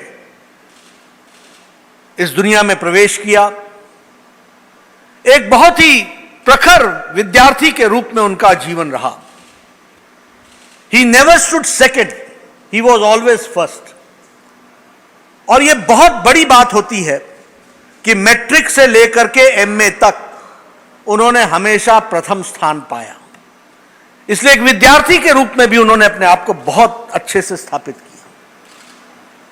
16 वर्ष की आयु में 2017 में 1917 में उन्होंने मैट्रिकुलेशन की।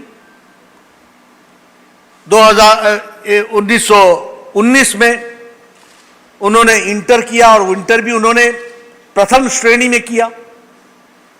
बाद में 1921 में वो बीए में ऑनर्स, इंग्लिश ऑनर्स लेकर के उन्होंने डिग्री हासिल की और प्रथम स्थान में डिग्री हासिल की। लेकिन राष्ट्रभक्त होने के नाते बीए इंग्लिश ऑनर्स के करने के बाद भी भारतीय भाषाओं के प्रति लगाव होने के कारण उन्होंने एमए बंगला में की और बंगाली भाषा को प्रमोट करने का काम किया। इस बात को हमको समझना चाहिए। 1934 में जब उनकी आयु मात्र 33 साल थी, he became the youngest vice chancellor of Calcutta university. वो सबसे यंगेस्ट वाइस चांसलर हुए और उन्होंने कुलपति के रूप में भी एक अपनी छाप छोड़ी और भारतीयता के प्रति लगाव का सबसे बड़ा उदाहरण हम सबको देखने को मिलता है कि उन्होंने 1937 में 1937 एज वाइस चांसलर ही इनवाइटेड रविंद्रनाथ टैगोर जी को टू एड्रेस द कॉन्वोकेशन। दीक्षांत समारोह में उन्होंने रविंद्रनाथ टैगोर जी को आमंत्रित किया और यह कहा कि आपका दीक्षांत का भाषण बंगला में होगा। और पहली बार किसी इतिहास में, किसी विश्वविद्यालय में कोई दीक्षांत समारोह में भारतीय भाषा में अगर हुआ तो वो रविंद्रनाथ टैगोर जी का हुआ और वह श्यामा प्रसाद मुखर्जी जी के इनिशिएटिव पर हुआ। इसको हमको समझना चाहिए। मित्रों, ये छोटी घटना नहीं है। आप याद कीजिए अंग्रेजों का शासन, आप याद कीजिए presidency college Madras, presidency college Calcutta, presidency college Mumbai, किस तरीके से अंग्रेजों ने अपने शासन काल में अंग्रेजियत को फैलाया था। और उसमें भारतीय भाषा में कलकत्ता जैसी प्रेस्टिजियस यूनिवर्सिटी में दीक्षांत समारोह में वो शामिल हुए थे और उन्होंने, रविंद्रनाथ टैगोर जी ने बंगला में अपना भाषण दिया था। ये सब हम लोग जानते हैं। 1941 में वो पहली बार विधानसभा में भी पहुंचे। 1949 में 39 में पहुंच गए थे, लेकिन वो पहली बार सरकार में वित्त मंत्री बने 1941 और 1942 में उन्होंने पद से इस्तीफा दे दिया। श्यामा प्रसाद मुखर्जी के जीवन से हमको एक बात हमेशा ध्यान में रखनी चाहिए कि उन्होंने कभी भी पद को महत्वपूर्ण नहीं समझा, उन्होंने कभी भी पद को तवज्जो नहीं दी, उन्होंने हमेशा विचार को तवज्जो दी और विचार के लिए उन्होंने जीवन लगा दिया। इस बात को हमको समझना चाहिए। वो बहते प्रवाह थे और बहते हुए प्रवाह में उन्होंने कभी भी पद को नहीं देखा, उन्होंने हमेशा विचार को लेकर के चलने का फैसला किया। 1942 में जब उन्होंने हक साहब की सरकार से इस्तीफा दिया वित्त मंत्री के रूप में, तो स्पष्ट था सामने कि किस तरीके से तुष्टीकरण की नीति चल रही थी, वो उससे नाखुश थे। उनको दिख रहा था कि जो मुस्लिम लीग जिस तरीके से आवाज उठा रही है, उसकी योजना है कि बंगाल को सारे का सारा पाकिस्तान की तरफ ले जाने का। वो समझ गए थे और उन्होंने इस्तीफा भी दिया और मुखर स्वर से तुष्टीकरण की राजनीति के खिलाफ बोले। और वो पहले नेता थे जिन्होंने बंगाल को ही नहीं बचाया। आज जो बंगाल भारत के नक्शे में है, यह श्यामा प्रसाद मुखर्जी की देन है। आज जो पंजाब जहां से हम यूनाइटेड पंजाब से आते हैं, उसका बहुत बड़ा हिस्सा पंजाब में बचाने का काम श्यामा प्रसाद मुखर्जी के उस मुखर आवाज ने किया। इसको हमको समझना चाहिए। इसीलिए वो कहते थे कि पाकिस्तान ने भारत का विभाजन किया होगा, मैंने पाकिस्तान का विभाजन किया। इस बात को उन्होंने हमेशा कहा। विचारों के प्रवाह में बढ़ते बढ़ते वो सावरकर जी के संपर्क में आए, सत्संग में आए और उन्होंने हिंदू महासभा के साथ अपने आप को जोड़ लिया। वो हिंदू महासभा के अध्यक्ष भी रहे। जब वो हिंदू महासभा के अध्यक्ष बने तो गांधी जी ने भी इसका स्वागत किया था और गांधी जी ने कहा कि महामना पंडित मदन मोहन मालवीय जी के बाद हिंदू विषय को लेकर के अगर कोई दृष्टि दे सकता है तो वो श्यामा प्रसाद मुखर्जी है। इसलिए उनका हिंदू महासभा में जाना ये एक अच्छी घटना है, भारत के लिए अच्छी घटना है। ये बात उन्होंने उस समय कही। हमें मालूम है कि श्यामा प्रसाद मुखर्जी की बंगाल में छवि जब 1943 में 1943 में जब अकाल आया, तो जिस तरीके से श्यामा प्रसाद मुखर्जी जी ने अपना सर्वस्व लगाकर उस अकाल की लड़ाई लड़ी, उसने उनकी एक अमिट छाप बंगाल पर छोड़ी। दो बातों के कारण, एक बंगाल को बचाने के कारण, जो आज पश्चिम बंगाल के नाम से जाना जाता है, ये सारे का सारा पाकिस्तान मुस्लिम लीग के तहत ये पाकिस्तान में जाने की योजना बन रही थी, उसको रोकने का काम श्यामा प्रसाद मुखर्जी ने किया। और उसके साथ साथ अकाल में बंगाल के लिए दिन रात एक करके उन्होंने इसकी सेवा की और उसको आगे बढ़ाया। ये हम जानते हैं। जो बंगाल का राहत समिति बनी उसके भी अध्यक्ष थे, जो हिंदू महासभा की अकाल की राहत समिति बनी उसके भी अध्यक्ष थे। और उन्होंने सिर्फ सेवा ही नहीं की, उनके शब्द, उनकी बोल, उनका प्यार, जरूरतमंद के लिए आगे बढ़कर के आना, इसने एक बंगाल में एक अमिट छाप छोड़ी थी। सब हम लोग जानते हैं। हमें यह भी मालूम है कि पहले वो कांग्रेस पार्टी से एमएलसी बने थे, जो यूनिवर्सिटी की कंस्टिट्यूएंसी होती है उससे वो member of the legislative council बने थे कांग्रेस के टिकट पर।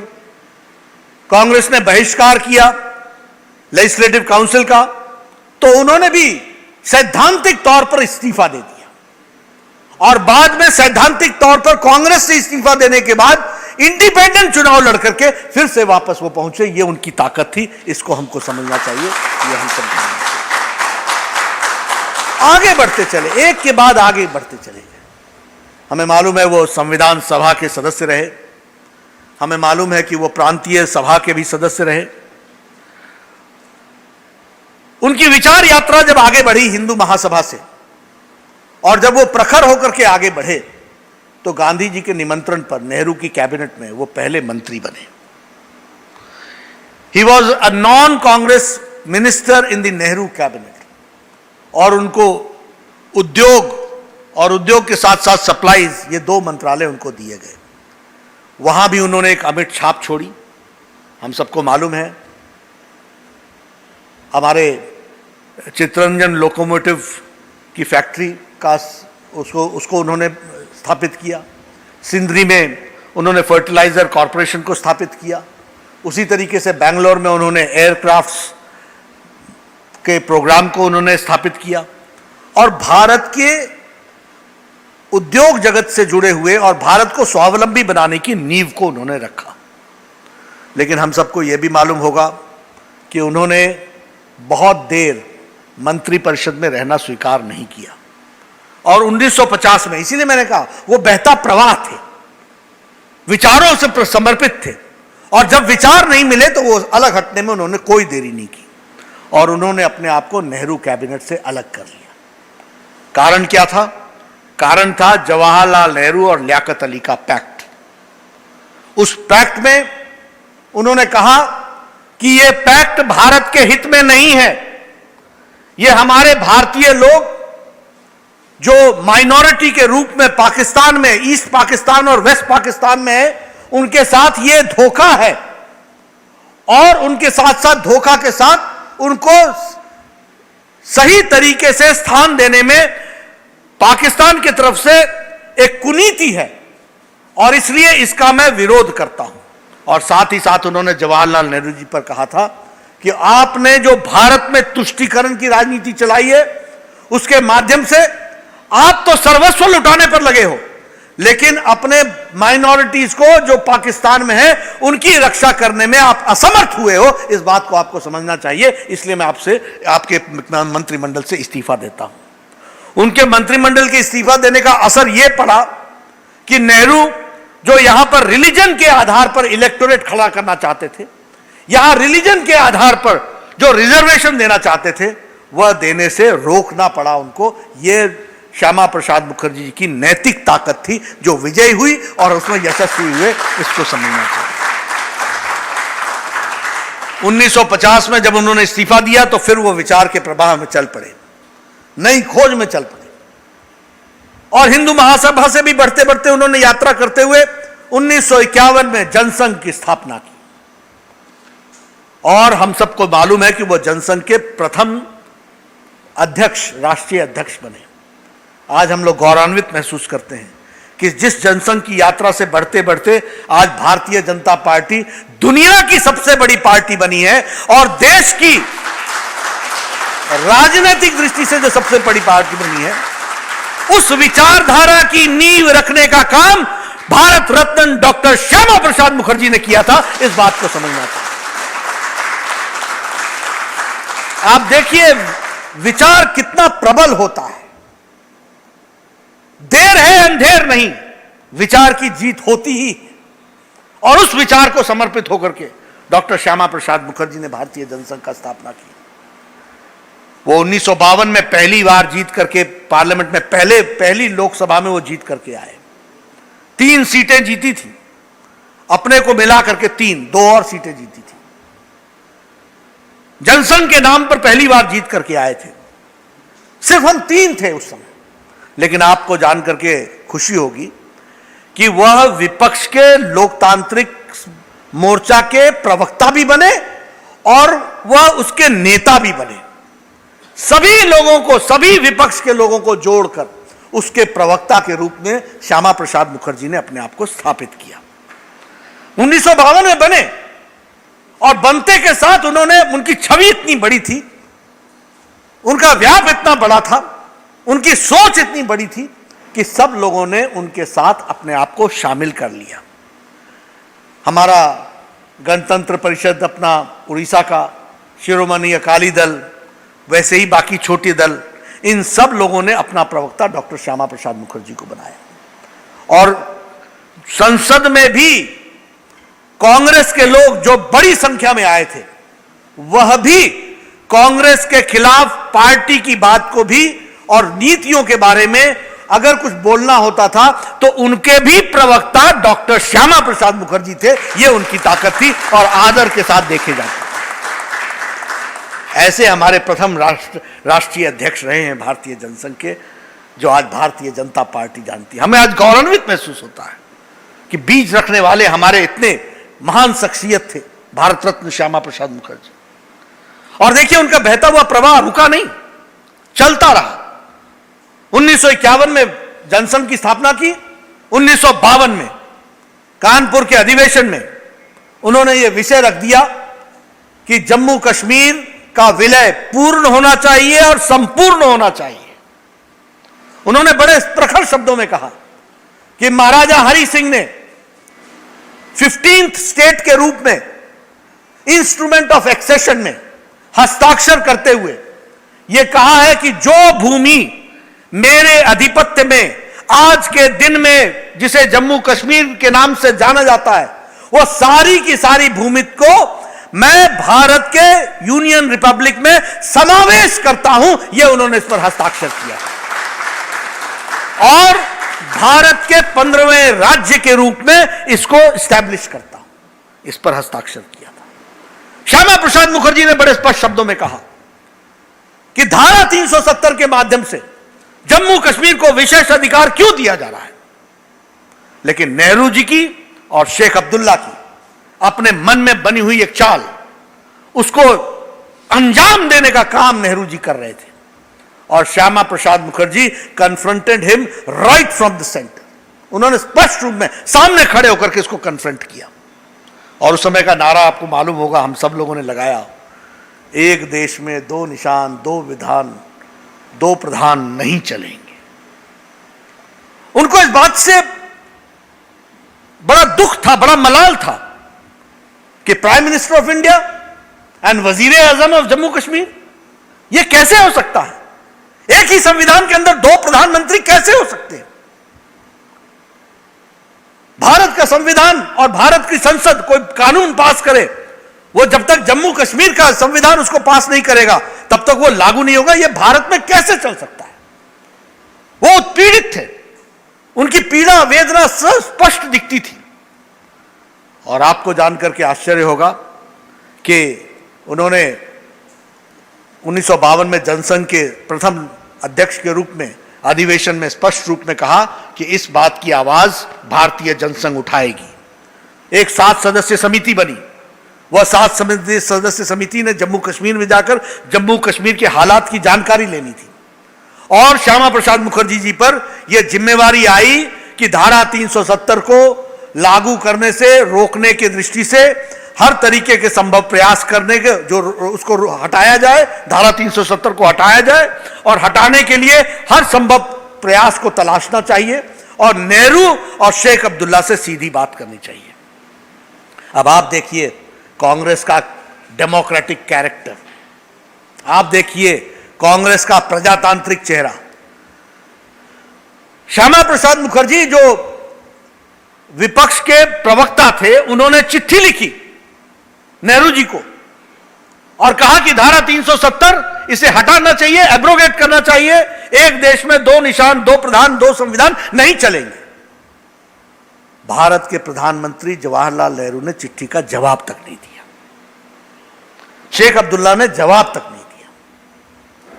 लड़ाई आगे बढ़ी, उन्होंने देश भर में इस बात को कहा। और अब देखिए बंगाल के रहने वाले हमारे नेता का राष्ट्रभक्ति किस हद तक, किस चरम सीमा पर थी कि उन्होंने सब कुछ जम्मू कश्मीर के लिए लगा दिया। बंगाल में रहते हुए पंजाब को बचाया, विभाजन का बड़ा हिस्सा पंजाब में रहे, इस बात की लड़ाई लड़ी।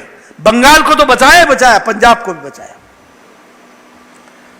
और इसके साथ साथ जब वो आगे बढ़े 1953 में, जब वो प्रजातांत्रिक तरीकों से जब वो आगे बढ़ रहे थे, तो उसी यात्रा में उन्होंने तय किया और मार्च महीने में 1953 के उन्होंने एक पटना में प्रेस कॉन्फ्रेंस की और उस प्रेस कॉन्फ्रेंस में उन्होंने कहा कि अगर 35 करोड़ के देश में 4 करोड़ मुसलमान अगर शांति से रह सकते हैं, तो जम्मू कश्मीर के क्या 25 लाख मुसलमान शांति से नहीं रह सकते क्या?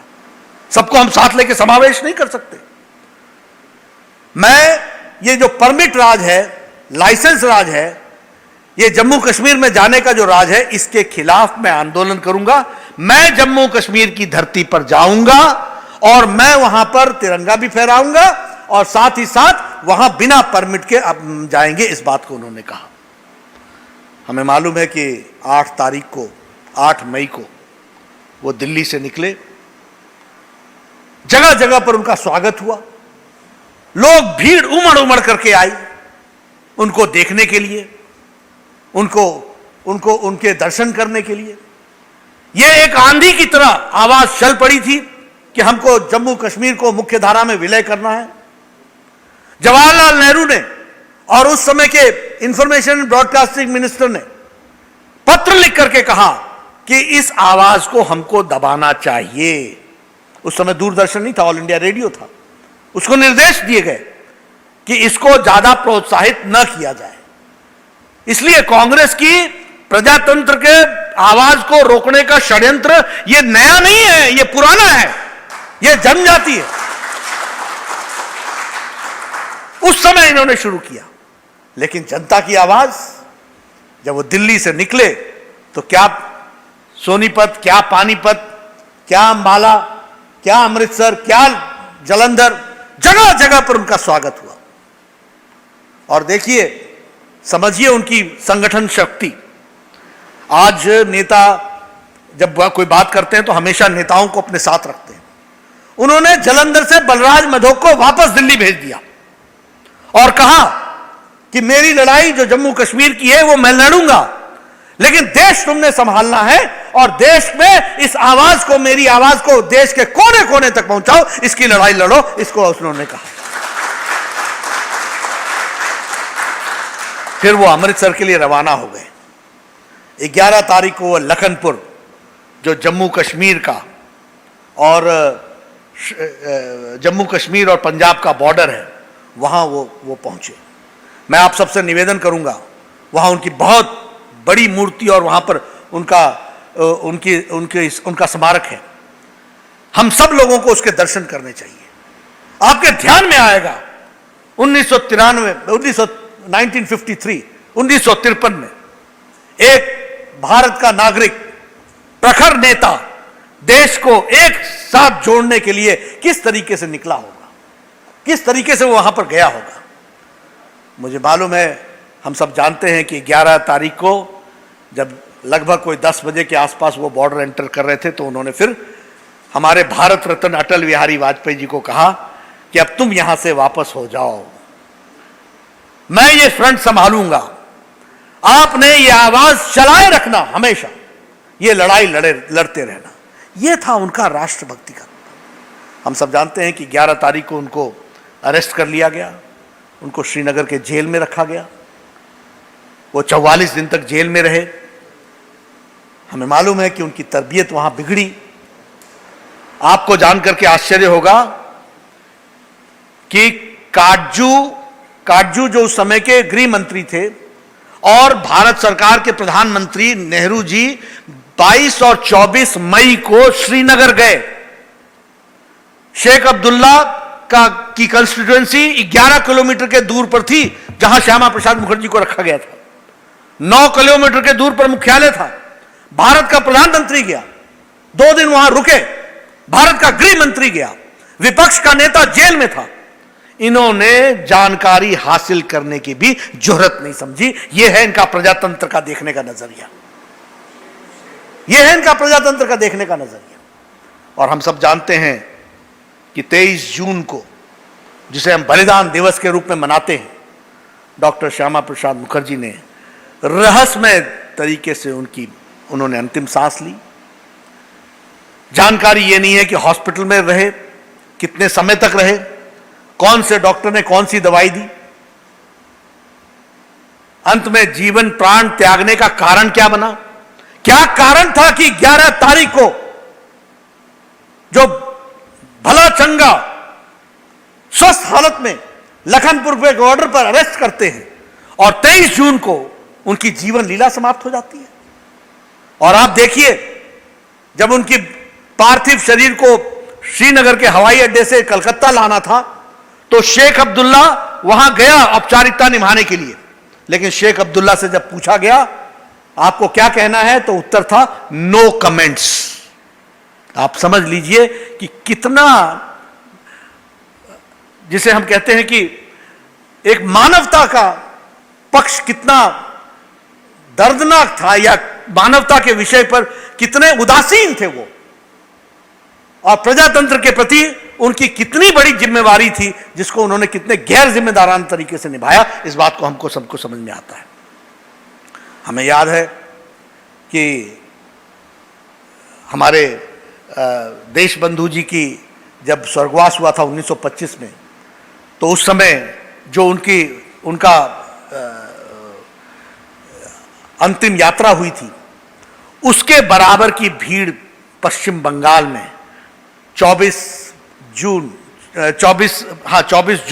1953 को कलकत्ता में एकत्र हुई श्यामा प्रसाद मुखर्जी जी को श्रद्धांजलि देने के लिए। वो महान शख्सियत हम लोग को छोड़ करके चले गए। उनकी माता जोगमाया माता जी ने नेहरू जी से गुहार लगाई कि इसकी इंक्वायरी होनी चाहिए, ये कैसे डेथ हुई। आपको मालूम है आजकल इस तरह की कोई घटना घट जाए तो किस तरीके से सारी इंक्वायरियां होती हैं। जवाहरलाल नेहरू ने वह इंक्वायरी नहीं होने दी, वह इंक्वायरी नहीं हुई।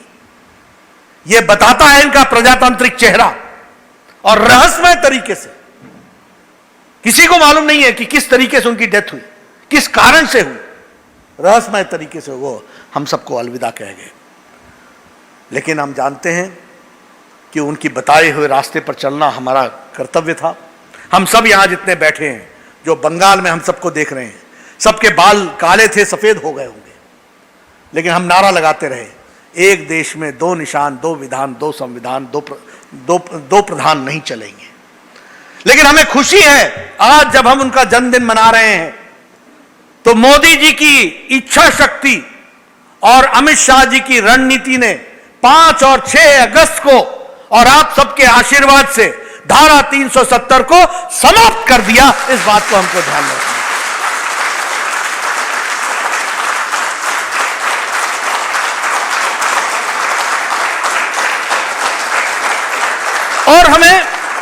और हमें समझना चाहिए कि किस तरीके से, जिसके लिए उन्होंने जीवन का बलिदान दिया, उसको आज जब हम साकार कर पाते हैं तो हमें कितनी खुशी होगी, कितना मन को संतोष मिलता होगा कि उनका बलिदान व्यर्थ नहीं गया। उनके बलिदान पर करोड़ों कार्यकर्ता दिन रात चलते रहे और करोड़ों कार्यकर्ताओं ने मेहनत की, और नरेंद्र मोदी जी के यशस्वी नेतृत्व में हम लोगों ने वो मुकाम हासिल किया। वो 303 एमपी जीत करके आए और धारा 370 को धाराशाही कर दिया। ये हम आप लोगों ने,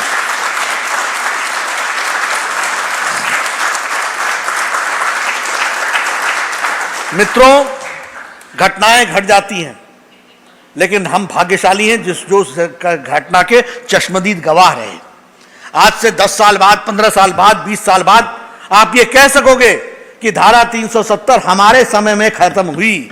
भारत का संपूर्ण विलय और एक रूप में हमारे समय में हुआ, और उसमें हम भी भागीदार थे। आप करोड़ों लोगों ने कमल के निशान पर वोट दिया, और उसी के आधार पर यहां पर बैठे हुए जयश्री बहन हो, हमारे देवश्री बहन हो, हमारे बाबुल सुप्रियो हो, स्वपन दास गुप्ता जी हो, राजू बिष्ट हो, या मैं हूं, हमें आपकी उंगली ने कमल को दबाया और हमारी उंगली ने बटन दबाया लोकसभा में और उसको समाप्त कर दिया। यह ताकत हमको मिली। यह ऐतिहासिक घटना में हमको भाग लेने का मौका मिला। इसलिए मित्रों, हम ये कह सकते हैं कि विचार कितना महत्वपूर्ण होता है। ये बहते प्रवाह में कभी श्यामा प्रसाद मुखर्जी ने इसकी चिंता नहीं की कि हम पद में रहेंगे नहीं रहेंगे। पद छोड़ते चले गए, एक के बाद एक। विचारधारा के लिए वो पार्टी भी छोड़ते चले गए, लेकिन विचारधारा, राष्ट्र के प्रति समर्पण, यह उनका अटूट रहा। इसको हमको समझना चाहिए, इसको हमको ध्यान में रखना चाहिए। मैं जब उनके जीवन को देखता हूं तो बहता प्रवाह देखता हूं, and I find a unique blend of regional aspirations along with the integrity and unity of India, the strong India। इसका एक यूनिक ब्लेंड थे वो, एक अजूबा मिश्रण थे वो। अब जब मैं रीजनल एस्पिरेशन की बात करता हूं तो उन्होंने इसको साबित करके दिखाया। अंग्रेजी में बीए करने के बाद बांग्ला में उन्होंने एमए की। बांग्ला में उन्होंने दीक्षांत समारोह में रीजनल एस्पिरेशंस की कितनी चिंता की होगी आप समझ लीजिए। बांग्ला में उन्होंने दीक्षांत समारोह कराया। आज जो हम सीए की लड़ाई लड़ रहे हैं, उन्होंने यही रीजनल एस्पिरेशन को ध्यान में रखते हुए, यह बंगाल जो सारे का सारा पाकिस्तान में चला जाता, उन्होंने विभाजन मंजूर किया, लेकिन उसके साथ साथ पाकिस्तान का विभाजन कर डाला। इस बात को समझना चाहिए। और उन्होंने उसको बंगाल को, जो आज पश्चिम बंगाल है, उसको बचा करके भारत का अटूट हिस्सा बनाया। तो रीजनल एस्पिरेशंस के साथ साथ तुष्टीकरण राजनीति के खिलाफ जो हमारे माइनॉरिटीज, जो बांग्लादेश, जो उस समय ईस्ट पाकिस्तान था, उनके साथ न्याय हो, इसकी लड़ाई लड़ी। इसके लिए वो लड़ते रहे। इसलिए बंगाल प्रदेश का भी उन्होंने ध्यान लिया, बंगाल की भाषा से संस्कृति का भी चिंता की, लेकिन साथ साथ उन्होंने देश की भी चिंता की। आप देखिए, एक साउथ कलकत्ता का चुना हुआ प्रतिनिधि अपनी अंतिम सांस जम्मू कश्मीर की रक्षा में श्रीनगर के जेल में उनका अंतिम सांस लेता है। इससे बड़ा उदाहरण क्या हो सकता है? क्या हो सकता है इससे बड़ा उदाहरण? आप सब, हम लोग सांसद हैं, अपने मोहल्ले, अपने गांव से बाहर नहीं जा पाते, लेकिन उस समय साउथ कलकत्ता से जीता हुआ। अगर हम शिक्षाविद की बात बोले तो he reach new heights, he led the state to new heights of education. Bengal के बारे में बोला जाता था, what Bengal thinks today, India thinks tomorrow. आज जो बंगाल देखता है, सुनता है, और इस तरीके के हमारे नेता रहे हैं, यह बंगाल का कैरेक्टर रहा है, यह बंगाल की छवि रही है। देश को दृष्टि देने वाले विवेकानंद से लेकर के महान पुरुष जो भी हुए, सब लोगों ने बंगाल में कंट्रीब्यूट किया, और बंगाल ने देश को दृष्टि दी है, इसमें कोई दो राय नहीं है। उन्होंने हमेशा उसको फ्रंट से लीड किया, यह बात हम जानते हैं। लेकिन आज के दिन जब मैं शिक्षा की बात करता हूं और वर्तमान बंगाल को, बंगाल के नेतृत्व में देखता हूं, तो दिल द्रवित भी होता है, दुखी भी होता है। शिक्षा has taken a nose dive, नीचे पहुंच गया है, राजनीतिकरण हो रहा है। आज बंगाल का हाल क्या हो गया कि आप किस पार्टी को वोट देते हो, इस पर तय होगा कि आपको शिक्षा में कहां स्थान दिया जाएगा। The politicization has been to such low levels that everything has been politicized. और यह बंगाल के लिए बहुत ही दुखदाई बात है। और हमारे लिए यह संकल्प है कि जिस बंगाल को श्यामा प्रसाद मुखर्जी ने शिक्षा में ऊंचा ले गए थे, जो 33 वर्ष की में विश्वविद्यालय के कुलपति बन गए, उस बंगाल को शिक्षा में वापस उसी तरीके से लाना है और बंगाल को शिक्षा की दृष्टि से स्थापित करना, यह हमारा संकल्प होना चाहिए। जब मैंने विचार की लड़ाई की बात कही और पद छोड़ करके लड़ाई की बात की, तो आज हमारा दिल दुखता है कि आज वेस्ट बंगाल में पद छोड़ करके और कुछ है ही नहीं। पद के लिए सब कुछ करने को तैयार है। They are ready to compromise on all fronts only to remain in power. आज क्रिमिनलाइजेशन इतना ज्यादा हो गया, यह दुख की बात है। यह बंगाल के लिए एक संकट का प्रश्न है, इसका उत्तर हमको देना पड़ेगा, यह लड़ाई हमको लड़नी पड़ेगी। बंगाल जो विचार के लिए जाना जाता था, और एक बात ध्यान रखिएगा कि जहां बल का प्रयोग होता है वहां विचारधारा समाप्त होती है। और आज बंगाल जो विचार से ओतप्रोत है, उसके विचार को कुंठित करने का काम वर्तमान सरकार कर रही है। इसको हमको समझना चाहिए। राजनीतिक प्रतिद्वंदियों को जेल में डाल दो, उनके खिलाफ केस लगा दो, उनके खिलाफ नारकोटिक्स के केस लगा दो। कोरोना में हमारे सांसदों को काम न करने दो, उनके बाहर घर में चिप्पी लगा दो, उनको हाउस अरेस्ट कर दो। ये कौन से मापदंड तय हो रहे हैं? और आप देखिए, एक श्यामा प्रसाद मुखर्जी थे जिन्होंने रीजनल एस्पिरेशन से लेकर के नेशनल लेवल तक की इंटीग्रिटी की चर्चा की, और आज की मुख्यमंत्री हैं जो कोरोना के केसेस को दिल्ली को रिपोर्ट करने में अपनी हेठी समझती है। Which type of federalism we are working in? कौन सा फेडरलिज्म में हम काम कर रहे हैं? इधर हमारे प्रधानमंत्री हैं जो कोऑपरेटिव फेडरलिज्म में विश्वास करके सबको साथ लेकर के कोरोना के संक्रमण से लड़ रहे हैं, और एक वो वहां के मुख्यमंत्री हैं जो, आप बताइए, आयुष्मान भारत बंगाल के लोगों की सेवा के लिए, गरीब लोगों की सेवा के लिए कार्यक्रम बना है, उसमें स्वास्थ्य की दृष्टि से, लेकिन क्योंकि ये केंद्र सरकार का है, मोदी जी का है, इसलिए बंगाल की धरती पर न लगेगा। ये न रीजनल एस्पिरेशन को पूरा करता है और न ही ये राष्ट्रीयता का बोध देता है। इस तरीके की आज सरकार आकर के खड़ी है। इसलिए मैं आपसे निवेदन करूंगा, श्यामा प्रसाद मुखर्जी जी के बताए हुए रास्ते पर हम चलते हुए हमने देश की एकता और अखंडता के लिए सर्वस्व लगाया है और हम उसमें सफल हुए हैं। और अब बारी है कि श्यामा प्रसाद मुखर्जी जी के बताए रास्ते पर चलकर बंगाल का गौरव, the pride of Bengal has to be restored, उसे वापस लाना है। राजनीतिक दृष्टि से उसको ऊंचाइयों पर ले जाना है, विद्या की दृष्टि से उसको ऊंचाइयों पर ले जाना है और जो बंगाल का गौरव था उसको वापस स्थापित करना है। और इसके संकल्प के लिए वर्तमान सरकार जो हर तरीके से नुकसान पहुंचा रही है उसको लॉक स्टॉक एंड बैरल बाहर करना है और वहां पर भारतीय जनता पार्टी का शासन लाना है। इस बात को हमको पूरा करना है। यह हमारी जिम्मेवारी है, इसको हमको पूरा करना पड़ेगा। और यही, मैं राजनीतिक दृष्टि से इसको जोड़ना नहीं चाहता, लेकिन श्यामा प्रसाद मुखर्जी ने जिन बातों के लिए अपना सर्वस्व लगाया, जिन ऊंचाइयों पर उन्होंने राजनीति को पहुंचाया, उनके प्रदेश में, उनके जन्म स्थान पर इस तरीके की परिस्थिति पैदा हो, यह दुखदाई है। आज जिस तरीके का वायलेंस हो रहा है, पॉलिटिक्स ऑफ वायलेंस हो रही है, क्रिमिनलाइजेशन हो रहा है, इन क्रिमिनलाइजेशन के साथ साथ इस क्रिमिनलाइजेशन के साथ साथ जिस तरीके से लोगों का नजरिया बन गया है राजनेताओं का, और राजनेताएं, अब हमने नहीं सुना था कभी, आजकल सुनता हूं cut money cut money cut money. Cut the size of such leaders in coming times, इनके साइज को कट करना है, इसको हमको समझना पड़ेगा। इसलिए मित्रों, आज के इस जन्मदिन के अवसर पर, 119वीं जन्मदिन दिवस के अवसर पर हमें यह सौभाग्य मिला कि श्यामा प्रसाद मुखर्जी जी का ये प्रथम जन्मदिन होगा जिसके लिए वो बलिदान हुए, उसको हम पूरा कर पाए और उसके बाद ये बनाने का सौभाग्य मिला है।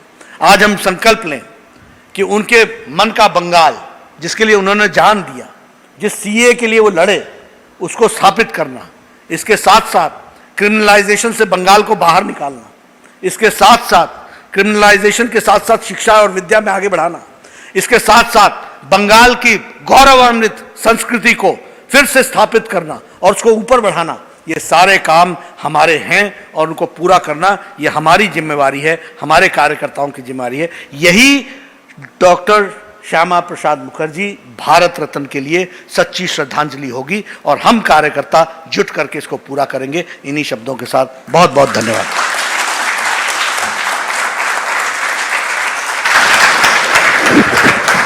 ধন্যবাদ নাড্ডাজিকে অসাধারণ তার বক্তব্যের জন্য। আমরা ডক্টর শ্যামা প্রসাদ মুখার্জি সম্পর্কে বিস্তারিত শুনলাম ডক্টর নাড্ডাজির কাছ থেকে। এখন শপথ বাক্য পাঠ করাবেন ভারতীয় জনতা পার্টির নেতা তথা রাজ্যসভার সাংসদ স্বপন দাশগুপ্ত।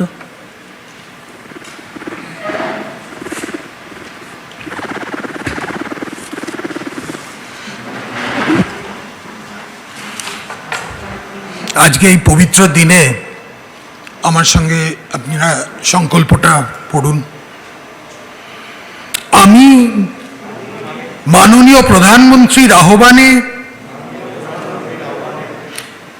আত্মনির্ভর ভারতের লক্ষ্যে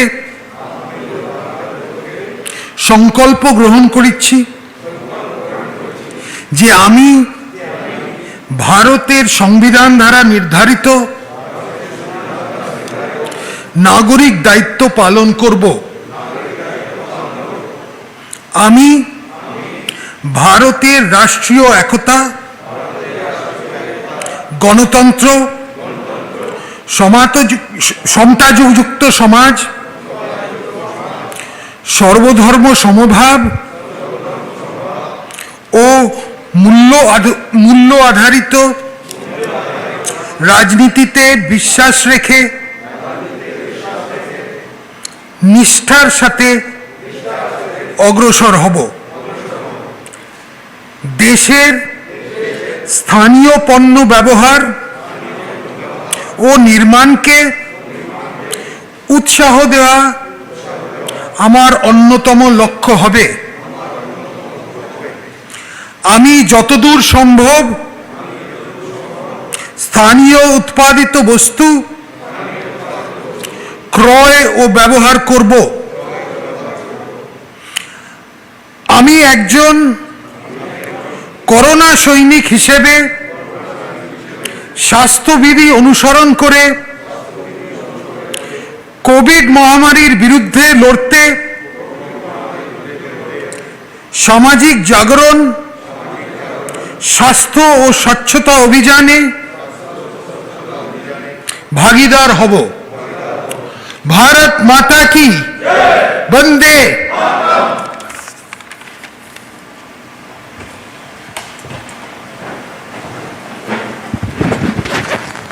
আজ 6ই জুলাই ডক্টর শ্যামাপ্রসাদ মুখার্জির জন্ম জয়ন্তীতে পশ্চিমবাংলার সমস্ত প্রান্তের যে সমস্ত নাগরিক আমাদের এই ভার্চুয়াল র্যালিতে অংশগ্রহণ করেছেন, ওয়েব মাধ্যমে যারা ভারতবর্ষের যে কোনো প্রান্ত বা বিদেশের যে কোনো প্রান্তে থেকে আমাদের এই অনুষ্ঠান শুনেছেন, তাদের সকলকে ধন্যবাদ।